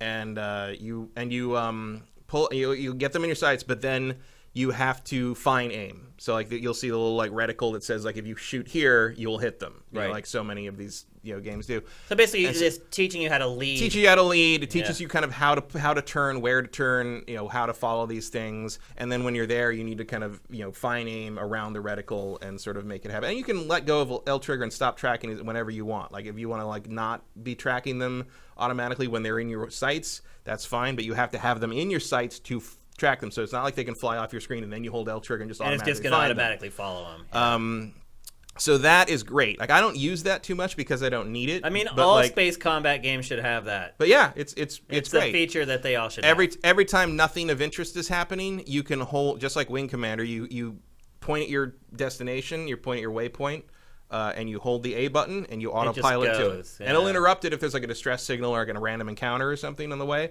But when you get up to a space station, you come close, you either hold the button or they will automatically clear you for docking, and you just land. You just dock. There is no space sim tedium. Refined. There is no tedium. Like it's not like Elite Dangerous where it's like, oh, the whole 90% of the gameplay is babysitting the throttle so you don't overshoot your target, or landing or taking off. It's like because here here's and I was like, oh, it's realistic. There's like, here's the thing. There is no way in hell at this level of space exploration, that landing is not going to be automatic. Yeah. You shouldn't have to manually land anything. At the very least, if I'm running that space station, I am not letting some weirdo space trucker Yahoo on some kind of like cosmic meth land their giant fucking ship on my really delicate asteroid base. Like, no, I am guiding your ass in. Oh, Vincent is saying that it's coming to PS4 and Switch, not Xbox One. Oh, that's right. Yeah, they're thinking about Xbox, but they don't know yet. Yeah. Hey, EOTL Gaming and Nexus 6 Baddie, thank you for subscribing via Twitch Prime. And so would you recommend this to someone who hasn't really enjoyed the genre in the past? Because it does sound like it's kind of refined everything, where maybe people like that might. I mean, if you hate space dogfighting, this ain't gonna change your mind. Yeah. But if you like it, but like want something polished and want something that like does it right, this game is great. Yeah. This is one of my favorite games of the year. Wow. Without any question. I mean, so was Rebel Galaxy 1. I saw some people calling Control like game of the year in some of the reviews. I saw some of that. I mean, I have to get further in it to know for that one. But this that seems like a stretch to me. This is something I desperately wanted someone to make, and finally somebody made it. The other thing I should note, you can repaint your ship in this. The repaint tool is insane. So like, coming off of No Man's Sky, where you can't paint you can't customize anything. You can make anything. Wow. Like you can, I mean, I don't have the patience for a lot of it because I have no art skills whatsoever. But if you like to customize your stuff, you can make your ship look like whatever the hell you want it to look like. And I'm sure there are some people who great. And there is a mods system to it. Like it's open for mods. They have already hinted like, hey, if somebody wants to make a TIE Fighter total conversion, we sure would be interested to see what that looks like. So I think there's going to be a community around this. Probably is stronger in a year when it comes to Steam. Yeah. But it is great. Like even if you refuse to buy stuff on the Epic Store, like keep this one on your radar because it is by far my favorite modern space sim game. Like I mean, it's that's strong words coming from up there. It's up there with like some of the good Wing Commanders. Wow. I don't know if it's quite TIE Fighter territory. Yeah. But it's will real anything good. Ever be? It's real good. It's $30. It's made by a small team that really like does everything right, and put their heart and they seem like, if you follow them on Twitter, they seem like good dudes. Yeah. I'm into it. So buy it. Go if you for like it. These games, buy it. Go for it. If you're not on some kind of moral stance against the Epic Games Store. If you are. If you are, buy it, yeah. Or wait for the PS4 Switch version. I mean, this game is not super technical, super... It'll run okay on Switch. Is that I what feel you're like getting I feel like it's going to work pretty okay on Switch. Yeah, okay. I mean, it's not a super technically demanding game. I think, especially once you strip out some of the fancy lighting effects. Oh, there's your mission log, so you can take side missions. They range from low risk to extreme risk. That when you see there, it's got a skull next to it. That means you're helping pirates. So the police will like you less, but the pirates will like you more. You can also do stuff for corporations. You can do stuff that's independent. There's a giant map. If you see the sectors, like there's a giant it's Commonwealth, so they'll like you, but the pirates won't like you if you do that. So you kind of was that a mission there just called Minor Threat? Yes. Ha! Yes. Like the old hardcore band. The map is like, I think it looks, if I remember right, I didn't count, but I think there's like 40 or 50 star systems. Wow. And you jump from each one to each one. You're going to get a sector map for each one. There's like multiple stations you can go to and sectors to explore. And like, if you want to really like dig into like all the stuff you can see in the galaxy, it's all pretty much the same. It's not like every star station's super different, but there's a lot of stuff to do and a lot of stuff to see, and upgrades to do, and you can talk to everybody, like, and you can be a pirate. You can like threaten people. It's and, funny just that he take their says stuff. not Xbox One, and it just showed an Xbox One controller on the screen. It is How set up bizarre because is it's that? PC. Well, PC stuff tends to be default for Xbox. I mean, it's funny Although though that they don't have an Xbox One version. There is an option in the start, because the startup thing gives you a little window that lets you tweak all the things. One of the things you can actually click is PlayStation 4 buttons. So it'll show you the PlayStation 4 button X triangle square circle instead of the Xbox buttons, which is nice. That's considerate. I like that. So there you go. That's Rebel Galaxy Outlaw. I don't think we ever said the full name of the game actually until just now. I think I said a couple. You said times, Rebel Galaxy. I said the original. I said Outlaw when I said it. Then this is the sequel, but like we haven't really emphasized it. Yeah. Rebel Galaxy. Although we did Outlaw, show it in the B-roll. True. $30, PC only right now, coming to Switch and PS4 eventually. And my guess is there will be an Xbox One version ultimately. Probably. Probably after the others. Yeah. Whatever you got to do to play this, if you have any interest in flying through space and blowing things up, do this. Yep. Play this game. I will say that like that's all it is. Like it's you have to enjoy doing it, because it's not going to like evolve and keep being different and like make crazier and crazier things happen. It's like you're fighting ships, you're blowing up stuff, you're doing these missions over and over again. That's what it is. So like, as long as you like that, it's also cheap. It's also half price. So. Yep. There you go. Let's move on. If anything else is the best indie game for me of the year, I will be stunned. Wow. Well, did you play Bloodstained? Yeah. Did you ever play it? And you like this more than Bloodstained? I do. But that's because I like this genre more than Bloodstained. Right. Okay. Not because I think this is necessarily a better game than Bloodstained. It's just this is my thing. Your thing. Yep, your wheelhouse. There you go. Rebel Galaxy Outlaw. 2 thumbs up from Matt. Let's move on. We're going to talk next about Call of Duty. I put out a call for duty last week, trying to get you guys to play the alpha that was happening this weekend. I did get a bunch of friend invites, but I never did end up playing with anybody who became a new friend. So I did play a good bit of this, though, and when the alpha first launched, the only mode that was available was just gunfight. And I talked about this a little bit in a prior episode. But just to recap, gunfight is a mode where every time you get a kill, you get a new gun. So everybody starts with the same gun. And then as you get kills, you move on to other weapons. Usually those weapons are better weapons, but not always. Sometimes, after your 5th kill, you end up getting like a sniper rifle with a gigantic scope. And for people like me who don't typically play as snipers, that's not an upgrade for me. It's like, I want an SMG that fires at a higher rate. I don't want something with a scope. I like sniper rifles, but more often than not in Call of Duty, like, you are not far enough away for that to be a viable option. The other part, particularly if you have been playing with a submachine gun until now, and you're like, oh my god, all of a sudden I've got this rifle, and like there's 5 guys within 10 feet of me. The other part, too, is that the people who do play with sniper rifles in Call of Duty are freaking amazing. Oh, yeah. So one thing I learned playing this over the weekend is that I am not a very versatile Call of Duty player. I watch a lot of other people play Call of Duty, and some people just roll with like crazy, like fully automatic pistols. I'm like, man, I don't even try those. Like when I play Call of Duty, typically I mess around with the SMGs and the assault rifles until I find the one that I like, and then I build it with all the attachments that I like, and I stick with that gun for like ever. Because it becomes like my friend. I get used to how it handles. I know how long I have to hold a burst before it typically will kill an enemy. I just don't play enough to where I can just like waste like 5 days like trying 50,000 different weapons. I miss the days when guys would just stack up with all the crazy speed perks and run around with two knives. They still do that. They still do that? Oh yeah, there's still people that do that. Just melee, and they just make sure that they have like all the speed perks and they make sure that like Ghost is turned on so like they're not on the radar. Yeah. So Gunfight was the first mode that they started it with, and the first day that's all you could play. And basically how it works is it's 2 teams of 2, and you just take turns. It's like a team deathmatch. And each round, like when you kill the other 2 players on the other team, you win that round and vice versa. And the rounds can be very, very quickly. In fact, I didn't jump into this alpha until way late. And by the time I got in, some of the people playing this were just ridiculously good. That guy nailed you. Like a match would start and they would throw a grenade and you'd walk 2 steps and you'd blow up because they just had played it so many times. They knew exactly where to throw the grenade. So when you realize you're playing against somebody like that, as soon as the round starts, you have to like sprint away from that's where I was at when I started playing this. Some of the people who were playing were really good. Those have I remember that's always been, even like Modern Warfare 1, like after people got used to it, you like match starts and you just see grenades flying in. Yeah, well, they were doing that already in this. And there were only 5 maps. So people who were playing this religiously knew the maps and they knew exactly what to do. I was a noob. I was just starting to play it.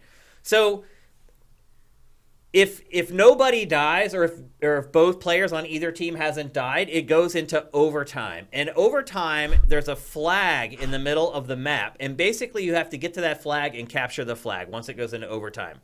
And so it creates like this. There you can see it right there. There's the flag. In fact, you're going to get the full Monty right here. And I died going for the flag. So what happens is if people are playing too cautiously and they're just kind of like sneaking around and hiding, a lot of times they'll go to overtime, and then it's like it just shifts gears. It's like, okay, whoever gets to that flag first and is there for like 2 seconds gets the win.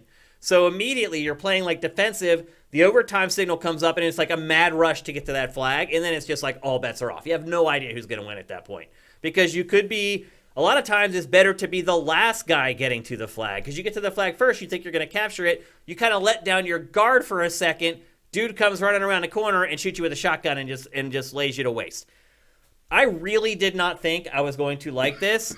I ended up loving it. It is crazy intense. Just knowing that there's only 2 people, it creates such a different perspective on each map because you know you can kill 2 people. Like if you're decent at Call of Duty, you know you can do it. Like you know if you get them at the right time or you hide in the right place, it's not that hard to take down 2 people. So you always have hope. But at the same time, if it's you against 2 of them, you just have this crazy sense of dread. Because you're like, man, what if they come together, maybe I can handle them. But if they split up and they come from both sides of the map, then if I'm paying attention to one, the other one's going to get me from... It's just this crazy chess match that you play in your head. That's the lower third, pins and needles. The whole time I played this, I was just like sitting on the edge of my seat, like crazy nervous. Like I had a blast with it. And then the second day of the alpha, they launched a second mode. It was also a gunfight mode. But with this one, you started with no weapon. So you start out with nothing in your hands at all. You have no armaments. And that was really hard to play against the people who have been playing for a while because they knew exactly what weapons spawned and where they spawned. So my first 5 matches of that, I got killed before I even picked up a gun. Literally, every time I died, it's just me empty-handed running through wherever. And so do you have to pick up a gun or you have to kill someone to get a gun? No, you can pick them up. They'll be laying on the ground. And other stuff's laying on the ground too, like stim packs for health or flash grenades, frag grenades, things like that. So you can pick, almost the whole armory is scattered around the battlefield, but you don't know where they are until you play it. And I will say this, they spawn in the same place on the same map every time. So you can memorize where they spawn and where they're placed. And the first 5 or 6 matches, it was basically just guys running to get the weapons and just killing me before I could even pick anything up. Or sometimes your teammate will pick up the weapon before you can pick it up and you're left out in the open without a weapon at all. So I was not a gigantic fan of that variant. It was called OJB Gunfight or something. There was some kind of abbreviation. That they OSP? Used. Maybe. On-site procurement? It might be. Actually, that might be it. Did you know that's not a military term? That was invented by Kojima in Metal Gear Solid 1. Really? Well, not Kojima. It was actually the guy who translated the English script that Kojima hated. And now it's become a thing. But he made that up as weapons and equipment OSP. That's funny. But it sounds real, doesn't it? Yeah. It's like how in Call of Duty they did the whole Oscar Mike thing. Right. That's not a thing. Yeah, I know it's not. Yeah. Oscar Mike means move. But I wouldn't be surprised if that's what it was called. Something like that. I mean, I remember I didn't go to the event in LA, even though I was invited. I was just too busy. And I remember when they came out of that event, this is what all the journalists were talking about. And I was like, that seems kind of crazy that they're talking about this 2-on-2 mode. Yeah, you said that. I remember when you were talking about this before. Like you think they picked this because this is the thing that was getting the press. Basically. Yeah, it sounds like it's probably the best thing they got. It's pretty fun. I had a blast with it. I'd be interested to see what other sifters thought of it that actually spent some time playing it. I think the most profound thing I can say about it is that it doesn't feel like you're playing Call of Duty. Mm-hmm. So I think for people who maybe have soured on this franchise over time, it looks like there's going to be some stuff in Modern Warfare that they're going to be into. And it's just to me, it's like a total tonal shift from Call of Duty in general. And I know that was Infinity Ward's goal, and they wanted to do that. They nailed it. It does not feel like Call of Duty, other than how the guns handle. So here's the mode, where you start without a gun. And there's my teammate, teabagging nobody. But the first few times I played this, I never even got to a weapon before I got killed. And then they showed the replay, and it's just me running without a weapon in the open grass, and they're just mowing me down because they know exactly where to go to get already dead. The other thing I will say about these modes is the maps are really small. So there's not a lot of places to camp or hide. You have to keep moving because if you stop, they're going to come in behind you and just knife you from behind and kill you. So again, that lower third is just 1,000% accurate to my experience playing the gunfight mode. It was just pins and needles. So you can see me. Where are the weapons? Where can I find a sticky weapon? There's one. Oh, dead. This was my experience. Eventually, once I started learning, you'll see now I know where that shotgun is. Next round, I rushed for that shotgun, and I think I shoot the guy right in the head and kill him. So it's a learning experience. Even if you're really good at Call of Duty, this wasn't something that you could just jump right into and start dominating right away. I like that, though. It's almost got to the point now where I can play a new Call of Duty, and I can almost guarantee myself a 1.3 KD just because I'm so used to playing the game. And the way it kind of plays and the modes that it's always had. So it's good to see that they're finally mixing it up. You did hit him. Yeah, I actually shot somebody on that time. Next time I think I get actually the kill. And it's cool too because it's just two of you. So if you're really good, you can carry your team. If you're matched with someone who's not very good, if you're decent, you can kill both guys on the other team and still win. When I first started playing this, I'm not playing with someone who's very good. And so, here we go. Yeah, I finally got a kill. I was like, yahoo! So, it's a big change of pace for Call of Duty and a good one, I think. It'll be interesting to see if there's more stuff like this in the final game. And we shouldn't have to wait much longer. There's I think there's another closed beta coming up or one just for PS4 owners. Or maybe this is actually going to Xbox this coming weekend. There's something about it where people are going to be able to keep playing it before it comes out. So I'm pretty excited for Modern Warfare, just based on this. If this is the approach that they're taking, I think it's a smart idea, and I think it's going to make the game compelling for a lot of people who have maybe fallen out with this franchise over the last few years, who had bought 10 in a row, and they're like, this isn't changing enough. This one certainly looks to be doing that. So there you go. Call of Duty, Modern Warfare, Gunfight. Didn't get to play with any sifters, which was disappointing. I really hoped I could pair up with somebody. Another thing that's important in this is communication. And you could tell that some people were partied up and talking to each other. Now, once you're in... Yeah, and you got it behind me. Once you're in, it doesn't let you keep playing with the same person. The server holds the 4 people, and it'll start shuffling those 4. But you could tell that there were people who had partnered up and sometimes played together as a team and sometimes didn't. And when you played against people who were partnered up and they both had headset mics, you're pretty much screwed. Because if you coordinate via voice, you have a huge advantage over a team that isn't doing that. So there you go. Call of Duty Modern Warfare, Gunfight, pins and needles. All right. It's time to move on to our last topic of episode 179. We're going to wrap up Gamescom. We did a big Gamescom preview. Last week we did the show on Tuesday, which was the day after the show kicked off, and we thought probably we got most of the stuff already. As it turns out, we got pretty much all of it. This topic is just a wrap of the stuff that happened after last Tuesday that is worth noting. And there's not a ton, but there's a few things. I want to talk again about Sony buying Insomniac because it happened live on the show, basically. We didn't have a lot of time to prepare for it. Now that I've thought about it, I kind of have different thoughts. What have you kind of settled on after now a week later of knowing this news? I don't know. Makes sense. Like I mean, I think a lot of people thought they already owned them. Frankly. Yeah. Oh, I think more casual folks I think thought already they were like second party or first party. And in this world, in the market they're in, and certainly is only going to get more and more so if you're making games on the level that they make. You're basically one mistake from ruin. So it makes sense to want to be part of one of the major corporations because they can absorb that hit, and you probably can't. So Insomniac owns this, by the way, which I was not aware of. I thought Microsoft owned Sunset Overdrive. It does not. No, Microsoft did not want this for some reason. But Insomniac basically, owns it. Insomniac owns it, and basically, that's why they were like, "Hey, it's up to Microsoft," because Microsoft would have to fund it. Right. And unfortunately, if you're a fan of Sunset Overdrive, I have some bad news. Sony has already said that it is not going to allow Insomniac to work on this IP. And when I saw that announcement, that's when I realized why this all happened. It's because Sony knew it was getting the Spider-Man films back.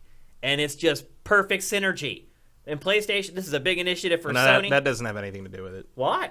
How could it not? Because they didn't know that. Who didn't know that? Sony didn't know this. PlayStation department did. I guarantee you, they didn't know that was happening until last week, because talks broke down like that. The process through which it would take to buy Insomniac, would have no way of knowing that was going to all come to a head last week, because that was very much a negotiations broke down at the table thing. Between who? Between Sony Pictures and Marvel Studios. Okay. But I mean, they would have known that Sony was trying to get it back. Sony wasn't trying to get them back. It was a different thing. Sony walked away because they didn't like Disney's offer, basically. Okay. So Disney wanted 50-50 because the deal of the profit from the Spider-Man movies. The deal that had been in place was insane. Was that Disney got 5%. I mean, that makes. Wait, Disney was only making 5% off any Spider-Man films it made? Yes. Oh my god. So that was the Sony. Oh my god. So the deal on the movies was Sony funded them, and got 95% of the revenue. Wow. Whereas Marvel owns the rights to merchandise. So Marvel has got all the money from merchandise and all the money from that kind of thing, and they got their cut from that kind of thing. But they did not get. All they got was 5%, and there was a whole argument over various things in creative control in terms of like the spin-off movies, like the Venom and Morbius. That I can't believe they're hanging their next movie on Jared Leto playing a super genius vampire scientist. Okay. And basically Marvel's like, how about this deal, 50-50? And they're like, how about the old deal? And Marvel's like, no, we want the new deal. And Sony's the head of Sony Pictures, Rothman, I can't remember his name. He was at Fox for a long time, and he was responsible for turning down a James Cameron written Alien versus Predator movie, a Ridley Scott directed Alien 5, not Prometheus, Alien 5. And he was the one who rejected the Deadpool footage that Ryan Reynolds shot and said no, and that's why Ryan Reynolds leaked that Deadpool teaser to prove that people wanted it, and that's how that movie got made. Dude he has a great track record. He hates superhero stuff, and he's terrible at calling what's going to be a good thing. And the word is that I heard is that the Sony Pictures bosses under him are desperately trying to convince him to come back to the table because they know that their last Spider-Man movie made $400-500 million, and Disney's last Spider-Man movie made $1 billion. Right. So you're like, bro, we'll make more money even at a together 50-50 split. And also, like, I think the 50-50. I mean, people keep saying that Disney's 50-50 was a hard offer. I'm pretty sure that's the starting point for a negotiation, and Sony just wouldn't do it. So Sony's been sort of weirdly painted as like the good guy in this, but really what's happening is Disney as the distributor and Marvel as the people who make the movies. And also their offer was 50-50 split, and also we will fund it 50-50. Okay. So that was the offer, and Sony wasn't. Can Marvel even afford? I can now. Marvel can afford anything. Yeah, now it can. So the negotiations broke down over the course of hours. It was not a thing that you could have planned for in the course of action of buying Insomniac, which must have taken 6 to 8 months I don't know about that. It wouldn't. It was not part. It was not a factor. I promise you, it was not a factor. Also, has nothing to do with the Spider-Man. The timing is uncanny. The timing is weird, but it doesn't have anything to do with it. I promise you, it has nothing to do with it. Also, the Spider-Man game license, completely different, separate, totally different brand of Marvel. When you're a company like Sony, you want a unified push in front for IP. I mean, yeah, but that's not what happened here. Interesting. It's not. Where'd you hear that from, though? I know some people. Well, first off, I just know that was what happened because I know how the business works between those companies, and I also know some people that work at various places. Yeah, I mean, I researched it. Nothing like that is. Because nothing's printed anywhere. That's because it was reported very poorly, or nobody's talking. I don't know. I know more details on that, but I'm not going to say it because I would give away who I'm talking to. Right. But yeah, I promise you that was not part of this. I mean, it was part of it in the sense the that timing is insane. Yeah, I mean, it sucks for somebody, but like I mean, it was intentional in the sense that Sony is still, whether the negotiations for the specific Spider-Man solo movies broke down or not with the MCU stuff, Sony was still going to be making, their spin-off villain movies. So, I mean, obviously they want Spider-Man, da-da-da-da-da. The other thing you got to remember is that Sony's various departments, A, don't get along, and B, don't talk to each other. Yeah, so, I mean, I'm very well aware of that. So, like, I'm sure PlayStation, A, probably doesn't give a shit, and B, is probably laughing at Sony Pictures, right? I mean, Sony Pictures is at a lot of trouble. I mean, remember... Yeah. remember a very similar breakdown happened in the discussions with Marvel, years ago, that we only found out because of that leak, the Sony email leak, and Sony Japan didn't even know about that. And Sony Japan was like, go back and give them Spider-Man so we can fix this stupid franchise you ruined. Yeah. And because, I mean... The Amazing Spider-Man was a disaster for the Spider-Man brand. Yeah, because it was terrible. It was terrible, but also didn't make a lot of money. Also, Spider-Man merchandise sales tanked because of it. Spider-Man merch used to be... You really have to screw up to tank Spider-Man merch was up. Sales. Spider-Man was the number one merch superhero character for all through the Raimi movies. Yeah. And up to and Amazing Spider-Man cut that in half. My nephews and for the love first Spider-Man. And that, in conjunction with the success of the Dark Knight trilogy... Batman was on top for the first time in quite a while. Yeah, I mean, Spider-Man lost the number one slot because Sony mishandled that property so badly. Which is why, by the way, people like me are upset that this is happening. Not because I want Disney to own everything, but because Sony sucks at making Spider-Man movies. And I don't bring up Into the Spider-Verse to me because Into the Spider-Verse is the best Spider-Man movie ever made. However, that's mostly because of Lord and Miller and because it was Sony Animation, different department, right. Different company. And all the executives at Sony were distracted because they weren't paying attention to Into the Spider-Verse because they were focused on what they thought was going to be their big animation breakout hit, which was the Emoji Movie. Oh, boy. Which should give you told him that's terrible. Which should give you an idea of the caliber of foresight we're dealing with here. Yeah. You do not want these people making Spider-Man, but it's not up to us. I do think though that because you do want Insomniac making Spider-Man, which is why you buy them. Yeah, because clearly whatever happened with the movie deals or whatever, because that's the other thing. I mean, and we see this with the Square Enix Avengers game. Marvel's kind of terrible at synergizing that kind of thing. Like they have not capitalized on video game stuff well for the MCU or anything like that. They're just finally getting around to it. And I don't know what prompted a really good PS4 Spider-Man game because that license comes from Marvel Entertainment, which is run by completely different people than Marvel Studios. That's Perlmutter and the rest of Marvel. Marvel Studios is a separate thing that answers directly to Bob Iger at Disney. But I'm glad they did it, and obviously it sold incredibly well. So they're like, we're going to make a whole bunch more of these. And you know what? What makes a lot of sense? Making sure that the people who made that first one amazing are always going to be there to make another one for you. I wonder if Insomniac wants to just keep making Spider-Man games, though. Well, I mean, my guess is no. I know a couple people over there. I know they love it, and they won't be specific, but like.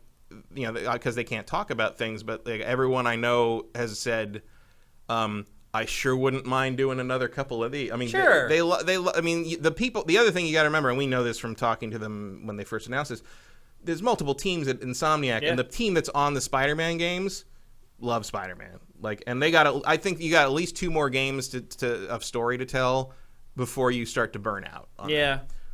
How many Ratchet games have they made now? Oh, like 5. I mean, 5 more. I mean, it's at least 7 or 8. Ratchet and Clank? Yeah. Full new games? Ratchet and Clank, Going Commando, Up Your Arsenal, Crack in Time, that other one that came, Tools of Destruction.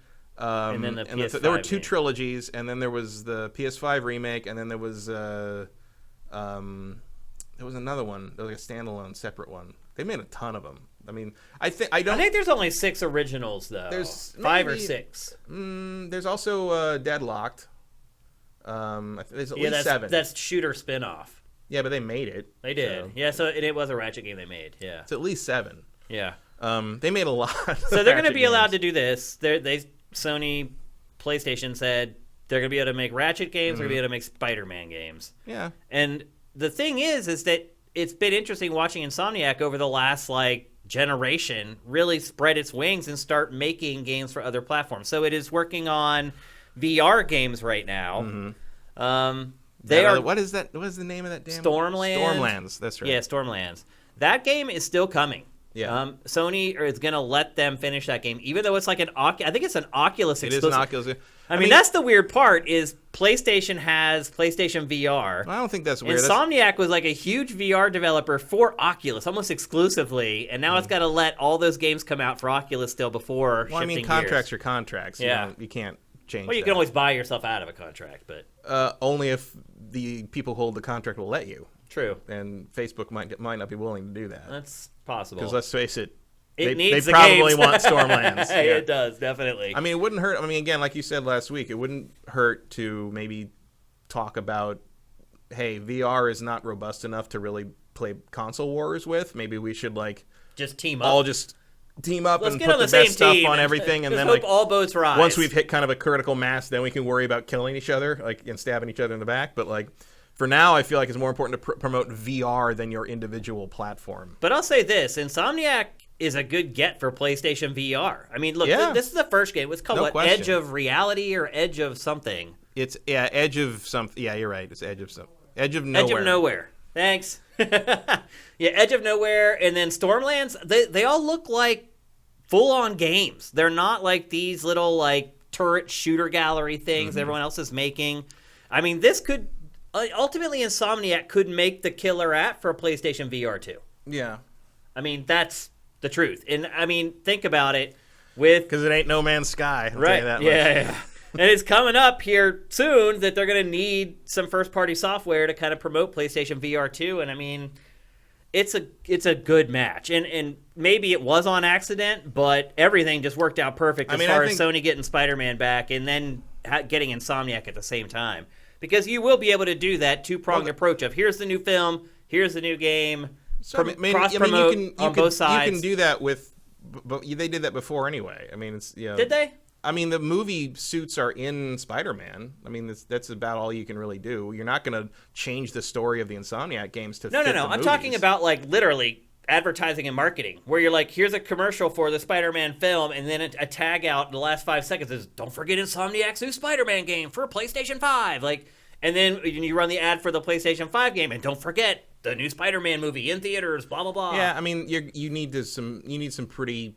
You could double dip on your marketing cash that you spend on your marketing outlay. If you can get Sony Pictures and Sony Computer Entertainment to talk to each other If you can prove that it's beneficial to both, they'll talk.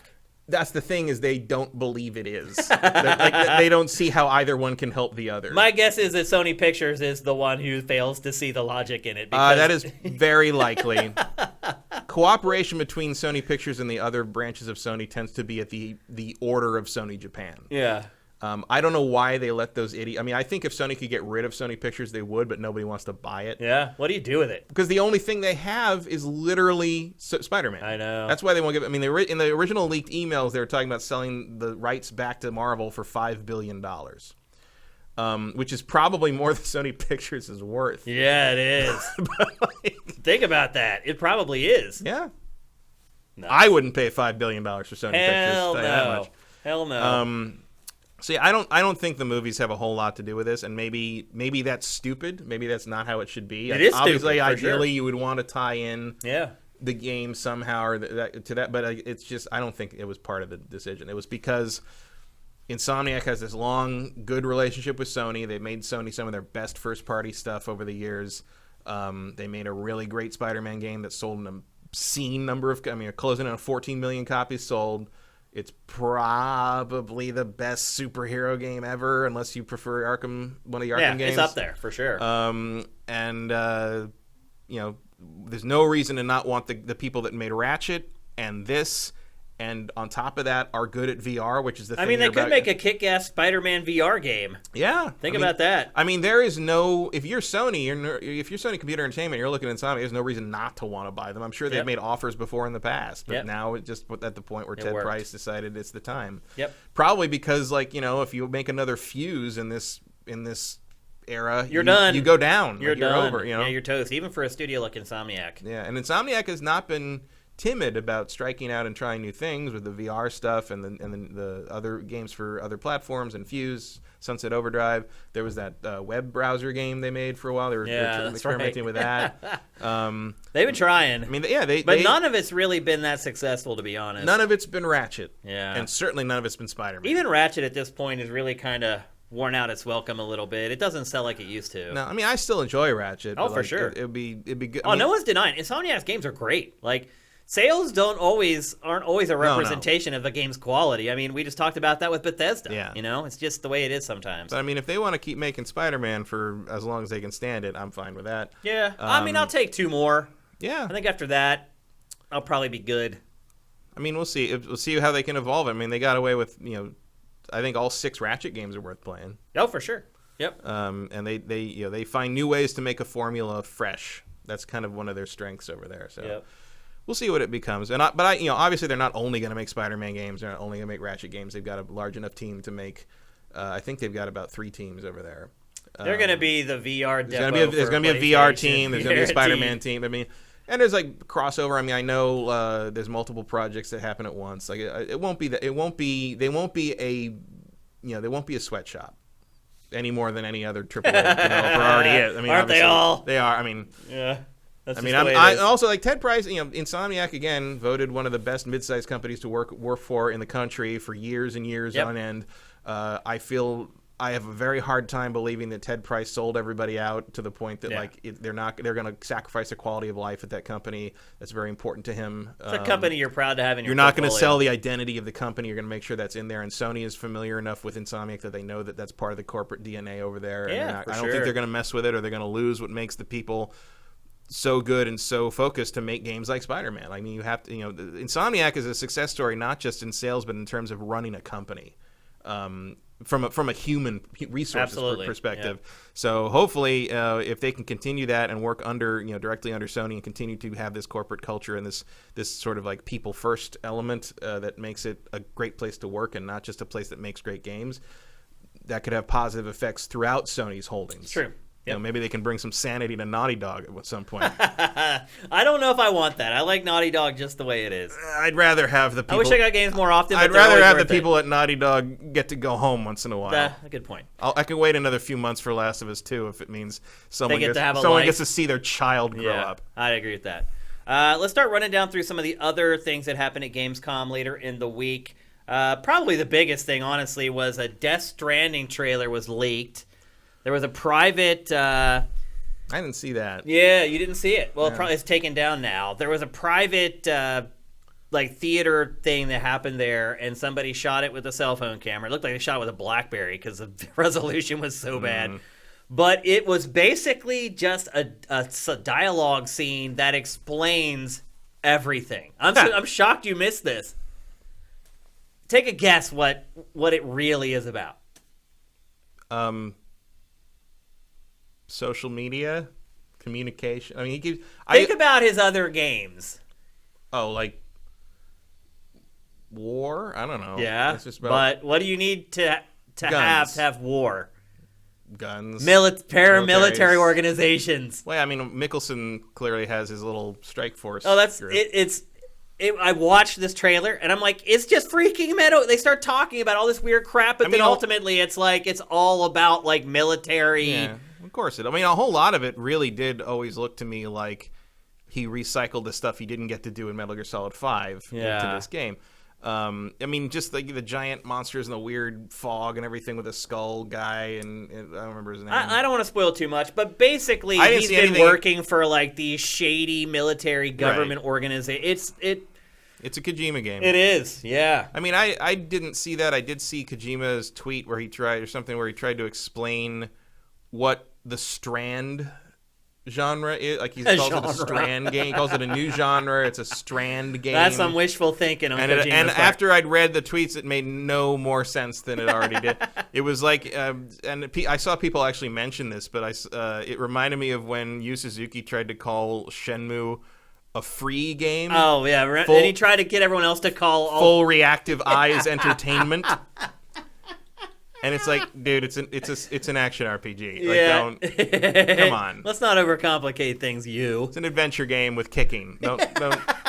That's a better description. Adventure game with kicking. Yes, the AGK. That's what it is. Speaking of which, since we are talking about Gamescom, I feel like Shenmue 3 at this point has just hit rock bottom as far as interest. Like, it's indie games did more views on Sifted than the Shenmue 3 trailer from Gamescom. Well, I think the sad part is, like, Shenmue... now was the right time to release Shenmue 3, the original release date, and now you've pushed it to November, and, like, You're just going to get buried. Swallowed up. It's going to get buried. I mean, look, I guess he's already made his money because it's like a Kickstarter Right, a lot game. of it is front-loaded. Yeah. I mean, it'll be fine. I mean, like I said, the best way, I think, to think of Shenmue 3 is as though it is a remaster of a game that actually got made in 2004. Because that really is what it looks like. That's kind of what it is, yeah. And I'm looking forward to it still because I like Shenmue. I'm interested to see what it is. I'm mostly disheartened by the fact that he said that it's not going to finish the story. Yeah. Like, this was your shot, dude. That is the shot. You ain't getting another Kickstarter on this thing. You can't do it again. Like, you're going to have to find an actual You're going to have investor. to fund the next one based on the money you make from this one, if you ever do, which Like, the sales of this one are going to have to convince your investors to give you the money to finish this game. Because it sounds like from the percentages he's saying, it's 2 more games. Yeah. And I'm like, that's great. I mean, you couldn't even get 3 games made before when Sega would give you all the money in the world. Yeah. It's not looking good. Next up, Dying Light 2, which I can never, ever remember. And in fact, on the rundown, I called it Dead Rising 2. All these zombie game names. Which exists. It does. All these zombie game names are just starting to run together. But Dying Light 2, they just released the gameplay yesterday. They waited until just after Gamescom to release the E3 demo. It is up on Sifted right now if you want to check it out. This is just the E3 trailer we're seeing right here. Did you get a chance to watch the gameplay? No. You didn't? Okay. I was hoping you might have watched it and you're going to tell me either I was crazy or I was right about my glowing endorsement for this game at E3. But the gameplay's out there. I talked it up during our Best of E3 awards. It was one of the most impressive things I saw at E3. Give it a watch. It's up on Sifted right now. And then Disintegration. This was the game that's made by the former Halo co-creator. Mm-hmm. When we talked about it on the show last Tuesday, we had just... Totally not Destiny game. Yeah. Well, we had just had this trailer when we first talked about it on the show last week. Mm-hmm. And then throughout the course of the week, they just started blowing it out with gameplay. And the game looks freaking awesome. It is very derivative, and it does look very similar to Destiny as far as the art style. And there are even drop ships that drop enemies in, like Halo. I mean, it is really Halo and Destiny mashed together. But watch one of the gameplay demos from this game from Gamescom, again, on Sifted, and it's an impressive game. Like, I cannot believe that... I think he said the team was like 50 people or something. And, I mean, the game looks like it was made by a team of like 300 or 400 people.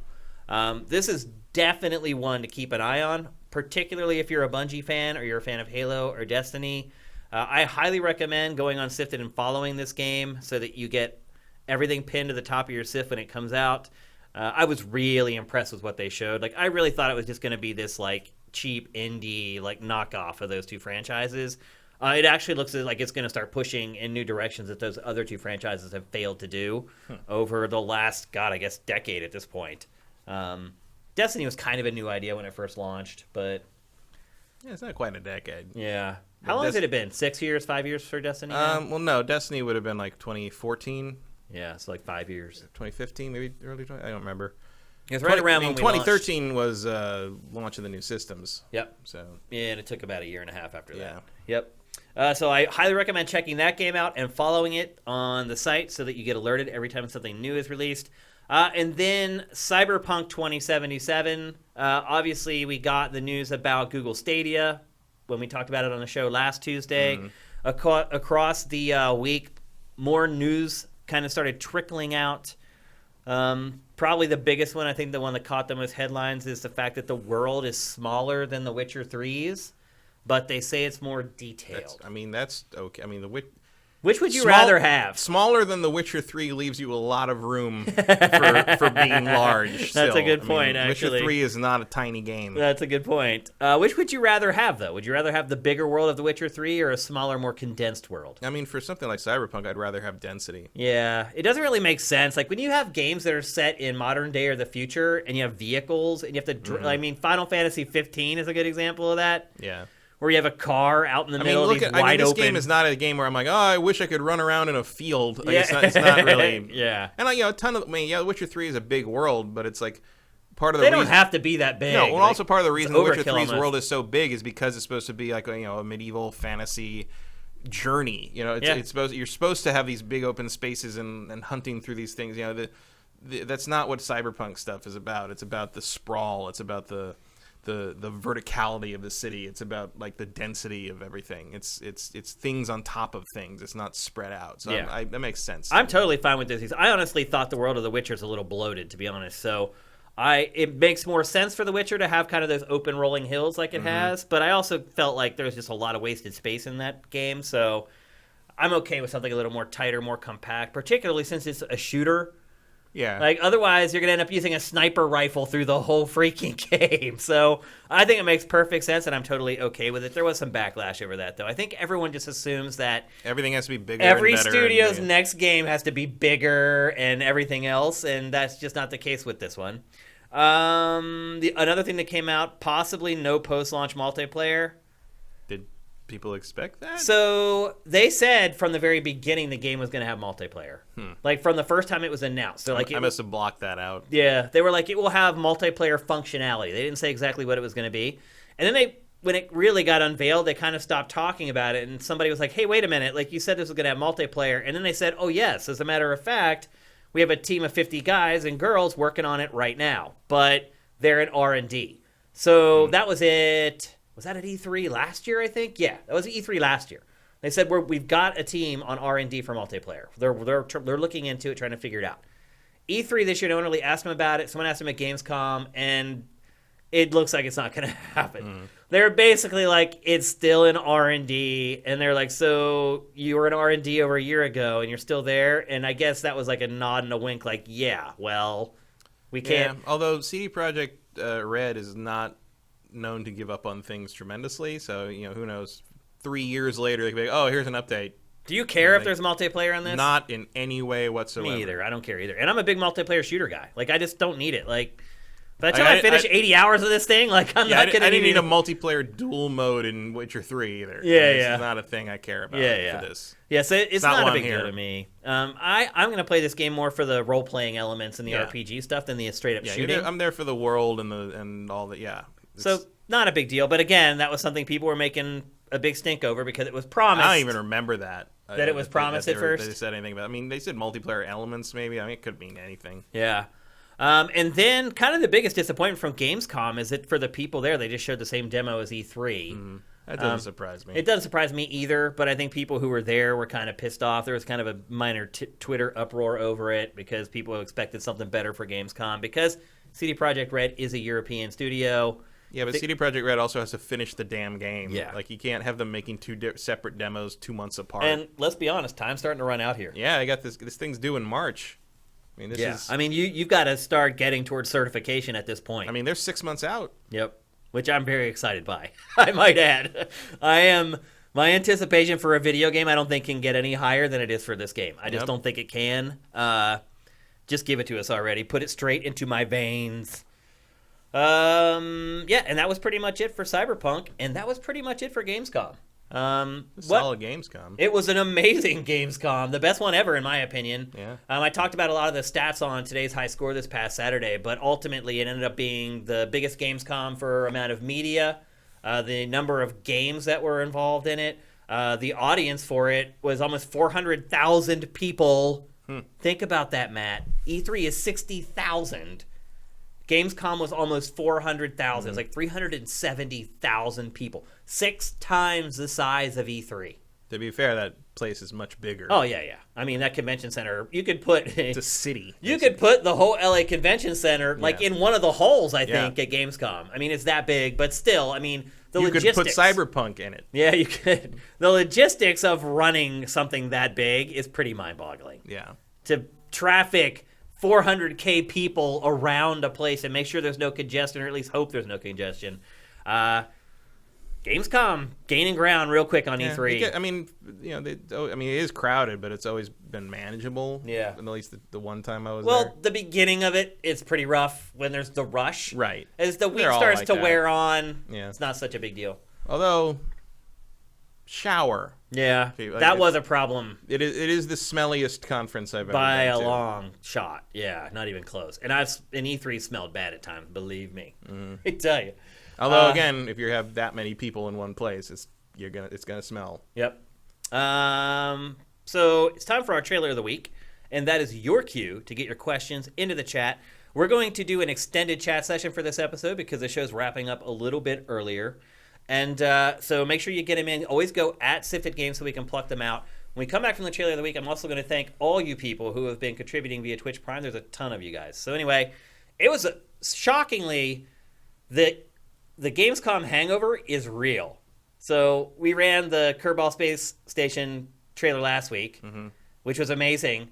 But this week, now the Gamescom's over, it was slim pickings. It was hard to find a trailer of the week this week. So what I just did was I went for what was hot. And Astral Chain, if you guys haven't noticed, is scoring sky high. And as Matt mentioned, we already got the launch trailer, and that's what we're going to share. Let's roll it. People of the Ark, your time is drawing to a close. They will ask you to sacrifice everything for their ambition. To sell you a false beast, building a cage around you with lies. Prepare yourselves. You must sacrifice. They've declared a state of emergency. Nura, move out. Roger. Iris is on, people. Time to look for clues.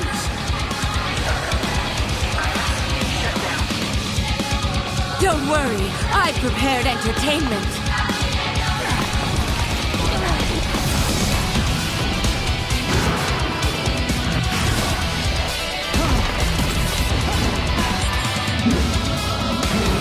You're the one who's gotta save the world now. Go!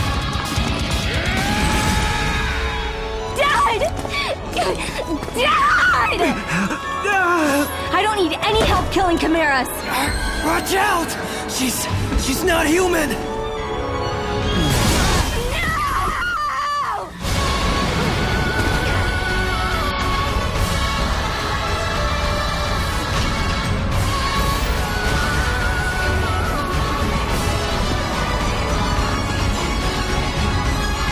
You're quite persistent. I can't let you catch me just yet.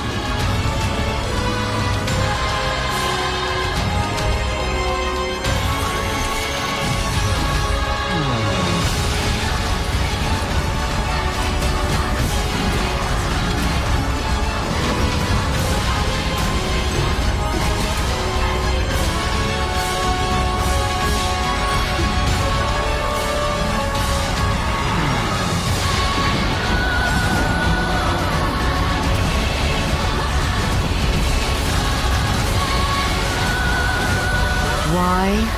You know why. I will stop you. Whatever it takes!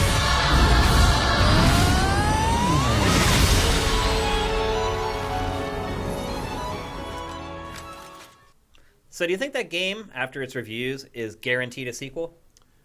I don't know. Let's see how it sells. Yeah. Platinum's games don't always sell particularly well. No, I mean, I think this was positioned pretty well. The Switch...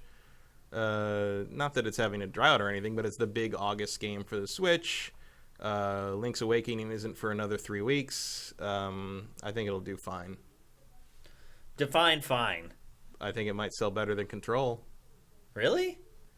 Being exclusive. Software sales on the Switch are super strong. They are inflated, for sure. And this is a Nintendo release with Platinum game. I mean, the audience is there. I think it'll do very, very well. I haven't seen any TV commercials for it. I'll say that. No, I haven't either. But then I haven't seen TV commercials for a lot of Switch stuff. Yeah, I don't sells great. Yeah, because I guess I just don't watch TV that kids watch or whatever. But I never see Switch commercials, hardly at all. No. I haven't seen anything for the Switch Lite, and that's coming out next month too. Yeah. Yeah, it's coming up fast. Very quickly, let's different audience. Yeah, for sure. Very quickly, I want to go through all the folks who contributed via Twitch Prime during the show. Commander Fet03, thank you. I'm glad that they highlight these in the chat. It makes it easier. I already said EOTL Gaming, thank you very much. Nexus 6 Batty, thank you. Rosencrantz, Joaquin Dragoon, KC Alpha, thank you. He just gifted a tier 1 sub to the community as well. Thanks, man. That's awesome. To OTAPS. Congratulations, OTAPS. J Reed Vic 7, Veritas, Mike's Q. That's it. Thank you guys. Thank you guys all for hooking us up with Twitch Prime. It makes a huge difference. So appreciate it. Folks on YouTube, if you're watching this on a few days delay, please help us out on Twitch Prime. That would rock. And let's get to some questions. We have a bunch in here. This is a good one from Mitchell. Mitchell is alive. Will you wish Jeff Kanata well for me? Wait, what happened with Jeff? He has a detached retina and had to go in for some eye surgery to save his sight. So basically. Was it an accident or was it I just... don't know. I don't know what happened. I think it was just a thing that happened. Wow. He said he has to lay on his face for like 6 weeks? The original thing was he had to be laid still in a face-down position. And he couldn't talk because the vibration could detach the retina. Like he basically was going to have to sit there and do nothing for 6 weeks. Oh, my God. Wouldn't be able to see his kids, wouldn't be able to do anything. He did get a second opinion, and there's a different procedure he's doing now. Okay. Because originally it was going to be yesterday, but instead he did the other procedure today. I think at 1:15 today. And that is going to have a intense but not as long recovery period. And so that's what he's doing. Thank God. So it's still going to be, it's still kind of up in the air. Like, they're still literally trying to save his sight, which is, for someone who works in video games media, it's kind of your important. career. Yeah. It's literally his career. Yeah. And also, he's a host. He does. That's right. He has to read a teleprompter. Right. Right. Yeah. He's a youngish, strong guy. He's, I'm He'll sure he'll be get okay. through it, and he's in good hands, as far as I can see, in terms of who's doing the stuff. But we'll have to wait and see. Yeah, we wish you well. Good luck, man. I hope everything's sure. going up. Your recovery goes really well, Jeff, and everything works out good. The eyesight, something you don't mess with, man. Scary. It is scary. Earth Demon. WoW Classic had over 1.1 million people watching launch yesterday with massive queues. Do you think WoW Classic's popularity will last or fade? You got to answer this. It's not. I haven't played hardly any World of Warcraft in my whole life. Well, I haven't played World of Warcraft seriously since Cataclysm 15 years came ago, out. yeah, something like that. Cataclysm. I played like 2 days of Cataclysm, and we all just sort of went, meh. And I haven't been back since. WoW Classic is an interesting idea. Obviously the popularity is going to fade from what it is right now. Right now, you are. What was it? I saw. Michelle Morrow was saying she has, I think it was a screenshot where she's like, her wait time was 758 minutes in the queues to get into the servers are World of Warcraft launch. Why did Blizzard wait so long to do this again? How did they not know? So you got people in 8 to 10 hour wait times to get into these things. I'm definitely not doing that. That's not happening. So obviously there's a rush on that. It's not going to be like that forever. Although it is authentic to the experience. Yeah. I think one of the things people are gonna find is that Classic, while you have good memories of it, your good memories of MMOs generally come from the people you played with, right? And not the game you're playing. Yeah. And you're gonna get.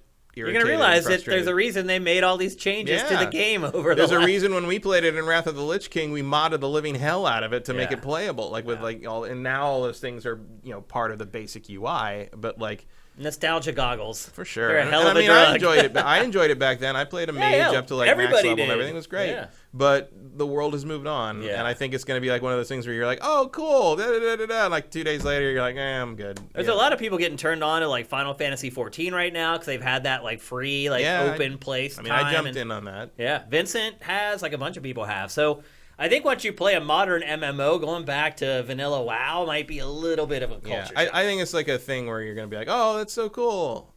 All right, I've seen it. Yeah, it's I don't think it's going to be a mainstay forever. So I'm sure there's going to be a dedicated core group of people that play it permanently forever until it's, pulled down or whatever. I think it'll probably stay up forever. Yeah, there's no reason now not that they've to. revived it, like why would they take it down? Yeah, they did a lot of work to get this thing up. So I'm sure it'll be around. I certainly don't expect it to maintain the 8-hour queues much beyond, the first week or two. Yep. J. Reed Vic 7 with Sims 5 basically going free to play on Origin this year. Wait, Sims 5 isn't even out yet. I think you meant Sims 4. With Sims 4 basically going to free to play on Origin this year, it feels like Sims 5 is imminent. Okay, is that a big enough announcement at this point to end up on a press conference stage at E3 next year, or no? Hail to the no. Not remotely. No. Although, if there is one publisher that would have the audacity to close a press conference with The Sims, it is EA. It is EA, yeah. Because it is a big moneymaker for EA. Yeah, but it's not that audience. Yeah. It's a But totally... look, they do show stuff that we don't care about at their pressers. They've done Sims trailers pretty regularly. Yeah. They'll give it 10 minutes. They'll demo it and everything. It won't finish it though. No, that's not a closer. Yeah. Your closer is whatever other Star Wars game you're gonna... Whatever game you're explodes push out, is your closer. That's just the way it is. It's whatever if it bleeds, it leaves. If it explodes, it closes. It's whatever its Star Wars game is going to be, or if they decide to try to foist another Battlefield on us. Yeah, that's possible. Highly probable, actually. Joaquin Dragoon just did something It's crazy. one of 4 things. We know that. It's EA. Joaquin Dragoon just did something crazy in chat. I don't know if he... What is all that? What? Is that... What are all these? Are those all bits? Some kind of bits, looks like. Wow. Joaquin Dragoon! You're making it rain! Yeah. I feel like I'm an 18-year-old stripper at the strip club. Let's see. Super Cordon Blue.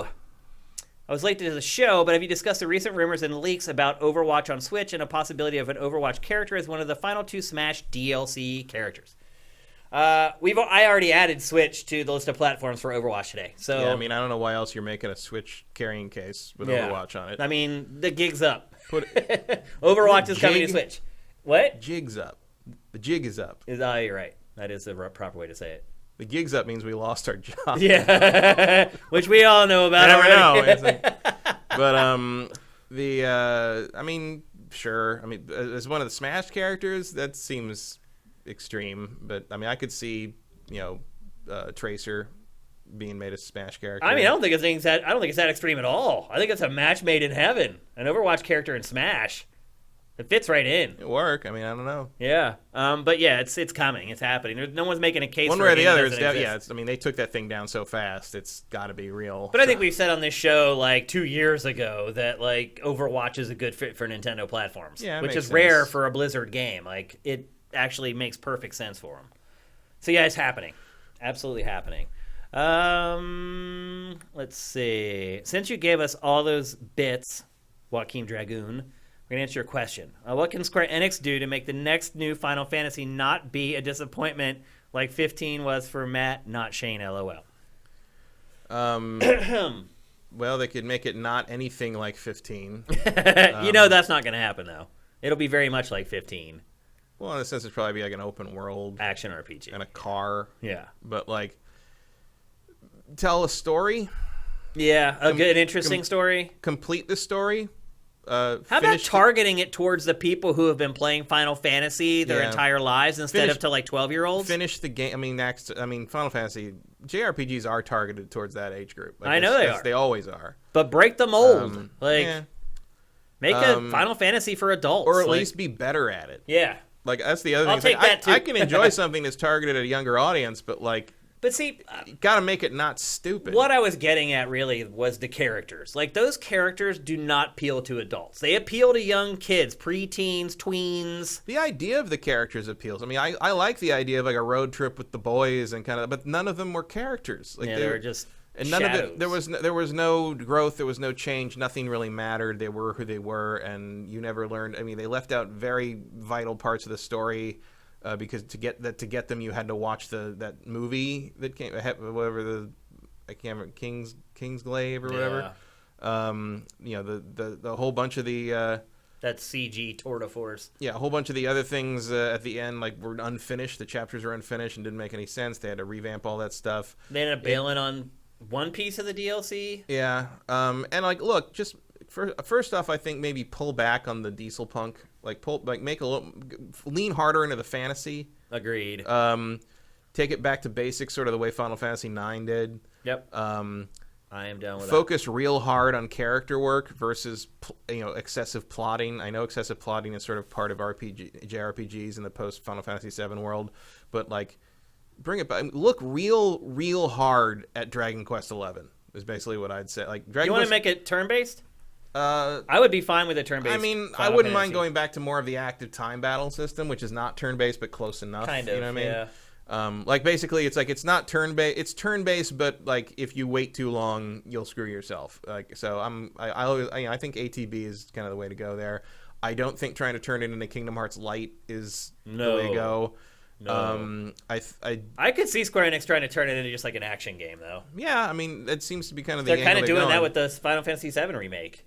Yeah, I mean, it's possible. But look, one way or the other, like action game or JRPG, whatever you want to make, just make the story good, make the characters, finish the story, like give the team. I mean, I know it took 10 years to get 15 out the door, and I understand why. Well, you wanna that's be the done with biggest thing that. they need to fix. But like, have an idea, finish the idea, tell the story properly, and for God's sake, hire some Western people to vet the English script because it's real hard to watch sometimes. At this rate, I'm going to you play know one what? more Final Fantasy before I die. And again, Think about that. Dragon Quest XI, not like that. Yeah. Like I know that's from the Enix side of things, but like, and I'm not saying it has to be exactly like Dragon Quest XI, because Dragon Quest XI, though, again, also aimed at a pretty young audience, but fun to play, and not insulting to see the story. And like the characters are all good. The character it all works. It does. Look real hard at what they did in that.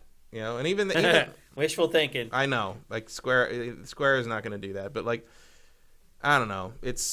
I don't care to some degree because it's like Final Fantasy basically was over for me when 7 came out. Like it peaked at 6 and it's never going to get there again unless they decide to give 6 a remake treatment like 7 got, which they won't. So, I really like 9, but I like 9 and I really like 12, but like they're not on the level. Not consistent. No, not at all. And they don't care about the quality of things because 12, while it also had somewhat a weak story, it was basically just a remake of Star Wars. That was all the Iblis team, and they fired all those people immediately after, and then moved on to 13, which I found insufferable. Although that whole era of Final Fantasy just right over 15 made me appreciate lightning a lot more. I'll tell you that much. Funny how that works. Also, if you're going to make an open world, how about you model the objects I'm looking for instead of just making them glowing points of light? Yeah. Like, it ain't 2004 anymore, people. Commander Fett, thanks again, by the way, for Twitch Prime. With the success of Gamescom, do you think that more events will try to emulate what they're doing? Also, do you think that E3 will continue its downward spiral? I don't know if I'd call E3 a downward spiral. It's certainly starting to... I think it depends what end of the class action lawsuit you're on. Yeah, I talked about that on today's High Score, too, about how they tried to get me on the class action lawsuit, and I didn't want to do it because I'm afraid I'll get blackballed from E3. I didn't get that. I think maybe because I'm always part of like a corporation. I didn't even reply because I was afraid that they were just fishing for my info. It was somebody else fishing for my information. Yeah, I mean, you can check the Think email about that, though. It's like weird. It's like it comes from some URL that's like esaleak.com or something. Like, I didn't trust it. Anyway. I mean, that's a lot of times for class action suits that you do set up a separate website for that kind of thing. But think about it, though. It's like they leaked your information and just some random person is reaching out asking for your information again. I'm like, I think I'll hold off on that. Well, there's ways to verify whether that's legit or not. But I mean, it doesn't really matter. You wouldn't get anything of note out of it. Justin Horman. Oh, wait, we didn't answer that last one, did we? No. Do you think other events are going to emulate Gamescom and make it just like pretty much all about the public and just like one day for press and industry? I mean, I don't really know who else would want to take that on. You know what I mean? I don't know that is there even a location in America that could handle that? Vegas. Do you think the You could Vegas do it. convention? Vegas is big enough. Not Vegas Convention Center, but there are hotels that could do it. There's enough hotels, but like, do you have a physical space big enough for 400,000 people? I mean, because Vegas CES gets to what 110 or something like that. I think. I mean, you'd have to spread it out. Yeah. But Vegas is the closest thing we would have. How awesome would it be though if there were something like Gamescom in Vegas that just took over the whole city? Mm-hmm.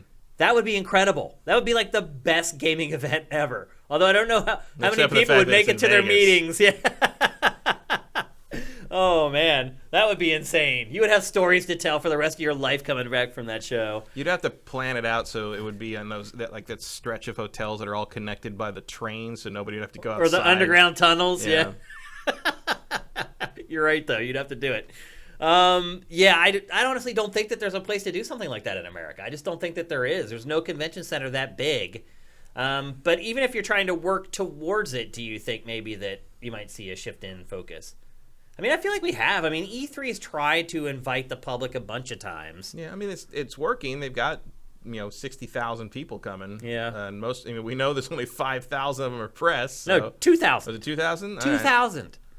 So the vast majority of that are public attendees, paid public attendees. But I think every year they announce that it's like 20,000 public attendees. Like, look, after all this stuff, I don't know that I trust anything that the ESA has said about E3 now. Like, yeah, well.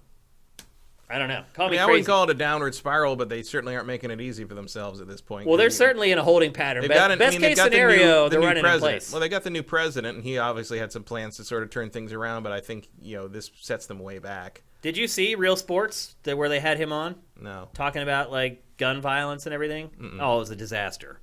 You can find it on YouTube. You can find it on Sifted. We curated it. It's like a 13-minute piece that HBO Real Sports did on esports and gun violence, and they talked to him, and he does not do well. I thought Pachter said he was a sharp. I was really disappointed. They caught him like 3 or 4 times where they asked him questions, and he just kind of sat there and smiled and looked awful. So I don't know. He's new on the job. Hopefully he can pick it up. Justin Horman, the Gamescom Minecraft ray tracing demo looked amazing, considering it's freaking Minecraft. What older 3D game do you think could really benefit from having ray tracing added in some kind of an official modern mod? I think it could help make Rogue Leader look even prettier with all the lasers, bright lights, and whatnot. That's a good call. You just picked the winner, I think. Honestly, a lot of GameCube games, because if you actually like play those on an emulator, they look amazing. Yeah, they still look great. It's hard to believe that like they put that many polygons into the models for those games. Like if you could revive almost any of those with something crazy new tech like ray tracing, it would be. I would love to see impressive. a full rework, visual rework of Eternal Darkness. Oh yeah, I would like to see just a full rework of Eternal Darkness, like all the way, like all the gameplay, everything. Just rework it, because everything else. All the aesthetics of that game are incredible. Yeah, there's a lot of games that are just sadly trapped on the GameCube. Yeah. It'd be nice to... Because Nintendo owns the rights to them, and it's not going to do anything with them. Nope. Yeah. At least we're getting a Metroid Prime collection one day. Yeah. And like I've said a million times, I would love to see a remastered Tribes, Star Siege Tribes. Mm-hmm. I would like to see someone remake X-Wing and TIE Fighter. Like, that's who I figured what you'd say first. I mean, Rogue Leader is a little similar, but not the same. Mike's Q. Matt talked about Remnant earlier in the show, so you have to catch that on the archive. Any more? Oh, there's a bunch more. Casey Alpha. How big of a deal will PlayStation Now be next generation? Feel like they're testing the waters at the moment. Depends if they can get the tech up to par with what Stadia is trying to do. Because look, I am skeptical on Stadia, but the tech is apparently better than what PlayStation Now has to work with.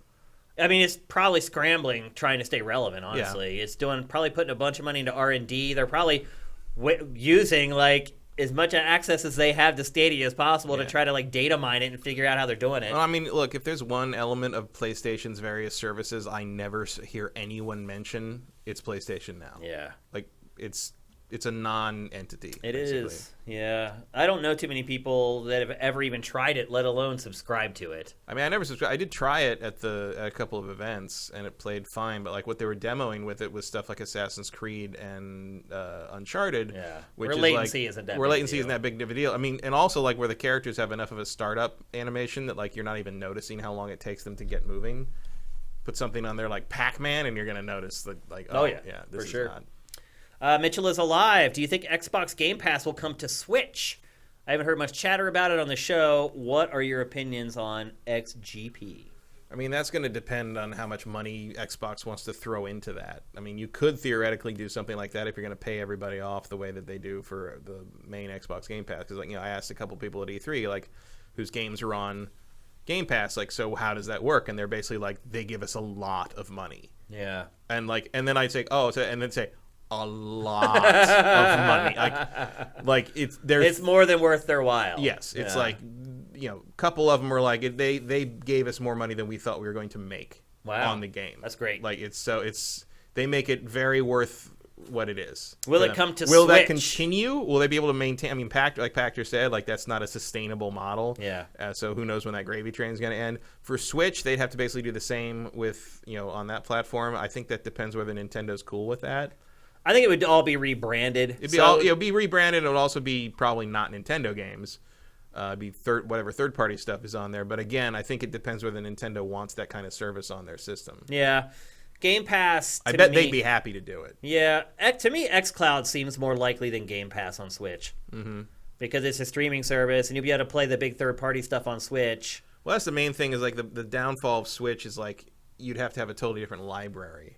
Right. Which means a whole different group of licensing deals and a group of payoffs. But with xCloud, you don't. You avoid all that. Yeah. I mean, you still have the licensing stuff, but it seems more likely. I mean, again, Yeah. I mean, you could maybe run a Game Pass service for xCloud similar to it, or it's like you get access to all these things. It'd be interesting if xCloud let you run streaming Xbox games that are not available on Switch at all. Like the Assassin's Creed Odyssey thing had in Japan. yeah. That seems like a pretty likely subscription service model for that, which is also how Stadia should run, but it isn't. Yeah, I mean, they have the infrastructure in place for that, I suppose. Yep. We'll have to wait and see. I don't know. Like we're in a whole new weird area with that partnership right now. Here's a I don't question. even know when we find out about that. Did you? What? If more details on like whatever this Xbox Switch partnership. My might end up guess being? is like E3 next Yeah. year. I mean, just being honest, like Nintendo has bigger fish to fry. Microsoft has a platform to launch. maybe alongside if the Switch Pro or whatever it is, like next year. Yeah, that seems like that's maybe possible. a good place to put it. Here's a question that I'm shocked by from Congrim1. Any thoughts on Cliff Bleszinski's possible return? Did you see this? He was tweeting about how like he had an idea and he was like, oh, it makes me want to like get back in, but then like 10 minutes later he's like, I'm just being dumb guy. I don't think he has any intention. He has moved. I don't think he's coming back ever. He's a Tony-winning Broadway producer now. He doesn't need to. How do this. weird is that? How do you shift gears from making a crappy battle royale game to money? No, well, it's funny that like. I mean, he didn't really do much for the show, right? No, he just threw some put the funding money in and put some money in, and like he's not the only producer or anything, but like it He was. basically paid for producer credit, Yeah, right? I mean it's how producing works for something like that. He's a money man, you know. And it was funny to me because like it's funny though how he still says like happened, we won this. It's like your money. Like I mean that's what producing is in I theater. know. I mean that's what it is. Yeah. He's not wrong. I mean, they should be called investors because they're not actually producing anything. But that's what I mean, if you put the money up in a film, you are a producer. Well, if you put the money up, you can tell them to give you whatever title you want. I mean, or you just don't give them the money. Like right, you can but use that's it as how leverage. It works. It's like, crazy. That's what the title is. Yeah. But I don't think he's fine. It was funny that when he did that deal, I told some of my friends, even some of my friends who are super into like Broadway and stuff. I'm like, yeah, my friend is help going into financing on this show called Hadestown, and they're like they had never heard of it. I'm like, oh, it's like an Orpheus story, and they're like, oh, I don't know about that. And now it's like the biggest it's gigantic, yeah. It was like when one of my friends came back from New York, and he's very plugged in with stuff, but like he came back and he's like, we saw this show called Hamilton, which is about Alexander Hamilton. It's the greatest thing I've seen on stage in forever. And I'm like, really? It's like Like a musical about Hamilton? It's like, Oh, you're saying before it was before exploded. it was nothing. It was still in its Oh, previews. got it, Nobody got it. knew about it. Right, And, like, right. he got. I mean, it was hot among those in the know in New York. Right. But it was not a hadn't nationwide hit big success yet. at all. Yeah. I mean, you're still at the point even at the time it was preview shows, but it was still like you were paying $1,500 a ticket, and this dude had just looked up. Like, oh, this Hamilton thing sounds interesting. And he looked up like rush seats, and he got like two like third row center for like ticket price, like not like. And this was before. I mean, Hamilton changed the pricing of Broadway shows. Like now, you're paying $400 or $500 for like those tickets. But at the time, they were still I like. would never pay that for a Broadway show. I wouldn't pay $50 for a Broadway show. I hate musicals. I really do. Well, it depends. I mean, I paid in that range for seats for To Kill a Mockingbird, and I was there in February. Yeah. Which is not a musical. Right, It's it's a a play. play. Yeah. I like plays way more than musicals. Yeah, I hate movies where they sing. I hate musicals. And this is coming from someone who, from like 3rd grade until like 8th grade, was in every musical, had the lead part in a lot of musicals. I was like, in a lot of musicals. Was like the guy who had a solo in the choir. Like, I've been through all that crap. I hate it. I hated it when I was doing it. But not my forte. so you're not going to be first in line for Cats. No. I hate movies where they start singing. Like, I'll literally if I'm watching a movie and they'll start doing a singing thing where they're like singing the lines and dance, I just turn the channel. I hate it.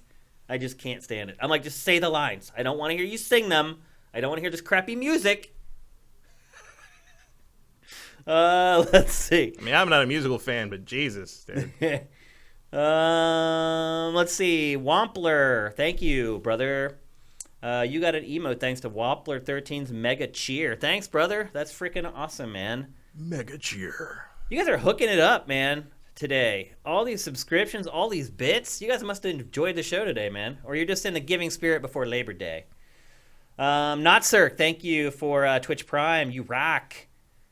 Let's see. We'll answer one or two more. X-Play the musical is pretty good. It was. You're right. It was good. Rosencrantz. Did we get a new trailer, new info for Star Wars Jedi Fallen Order during the Star Wars news at D23? If not, do you think it was a big mistake on Respawn's behalf, or maybe Disney's decision? It was Lucasfilm's decision, not Disney or Respawn. And we did not get it. And we we didn't got get nothing. anything. No. I don't know what's going on now. Are they not going to put out any more media before the game comes out? No, there'll be media. It's weird. Later on. It is It's not weird. ready yet. I mean, Lucasfilm has their rollout plan. I remember we ran into this with the original Battlefront in 2015, Battlefront 2 again. Lucasfilm decides that, and not Disney, because Disney doesn't. Disney only steps in when EA fucks up the microtransactions, and Bob Iger has to call someone. And even that, I would not be surprised if Lucasfilm actually called up Disney and was like, "Hey, you're the distributor. They're threatening our brand here. Coming up close to a new movie. Can you please do something about it?" But I don't know. I'm not really sure what their plan is. I mean, they blew out tons of information on everything at D23, so maybe they thought it would get lost in the shuffle because it's not really about video games. But I mean, we saw Kingdom Hearts 3 there like last year, so Yeah. It's a little surprising to me that they didn't show something this year. At the same time, It's stupid. They might just They need be to show the game. Well, no, it's not necessarily stupid because the other thing is like they might just be trying to finish it. They could have hit all of Europe. They'll hit all of everyone whenever they want to. It's Star Wars. Yeah. That's all they need to do. It didn't save them from E3. Well, no, but D3 isn't going to have any bearing on how well it sells in November, so We'll see. all they got to do is put those commercials up and it'll sell what it sells. Maybe they're already happy with the pre-order numbers. I That don't could know. be, actually.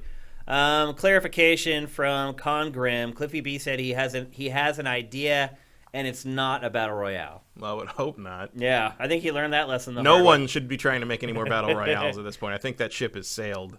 And then here's the last one because it's going to take you a little while to answer. Wampler says Shane Satterfield stars in Skate the musical. I might do that actually. What are your 3 favorite films of the year so far, Matt? Of the year? Yeah. I haven't really seen much this year. Yeah, I don't know. I haven't seen enough to really make that call. Okay.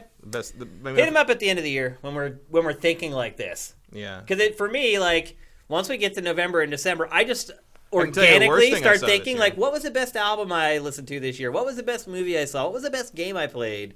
I'm not in that frame of mind right now. I can tell you the worst thing I saw this year. What? Hellboy.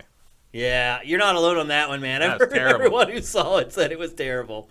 That's a shame. Like I didn't see it in theaters. I saw it because it just hit digital and stuff. And it's bad. As bad as like advertised. I was not ready for how bad that was. Like I really didn't think it would be. Oh, it can't be that bad. But no, it was that bad. Sometimes they are.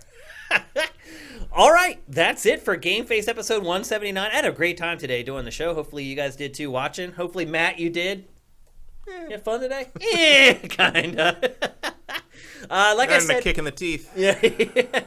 Like I said at the show open, I know some of you guys maybe joined late. I'm headed out of town beginning Thursday morning. I'm not back till Tuesday night. Next Thursday, we're doing an episode of GameFace, and then we're doing another one just 4 days after that to get back on the Tuesday schedule. So we're not going to have one for next Tuesday. We will have one Thursday, and then that next Tuesday. Dan Boy says the question was 3 movies of all time. Oh, all time. Which I also don't really have an answer to because That's I tough. don't really. But if you put a gun to my head and make me pick a favorite movie, I will probably pick Mulholland Drive. Okay. Interesting pick. Great film. I saw it at a midnight show last week. For the first time? Oh no, like for Oh. I mean I've seen it a bunch of times. Oh, But okay. I hadn't seen it in a theater in like 14 years. Wow. And they did a midnight show at the Vista. Did they do it at Mulholland Drive? No, they did it at the Vista, Yeah. which is on Sunset. Yeah, close but enough. for something that is so influenced by Sunset Boulevard, it kind of counts. Yeah, for sure. It was good to see it again. So that's one of your 3 for sure. It's definitely probably my favorite movie if I really have to pick. It's hard to pick because different movies are for different things for me. Yep. But if you're gonna say like if you want to watch anything, like the last movie I'd watch in my life would probably be Mulholland Drive. There you go. Labor Day's coming up. All you guys disconnect from the interwebs and video games and go eat food, good food off a grill. Have some fun with your family and friends over Labor Day. We will have content rolling out. We got some stuff like pre-scheduled to roll out on the site over the next few days, so it's not going to be a waste town. Pactor tomorrow. We'll have stuff for you guys, but I want you guys to go out and enjoy time with friends and family just like I'm about to. So everyone have a very safe and very fun Labor Day weekend. We'll see you on the other side. GameFace is up and out.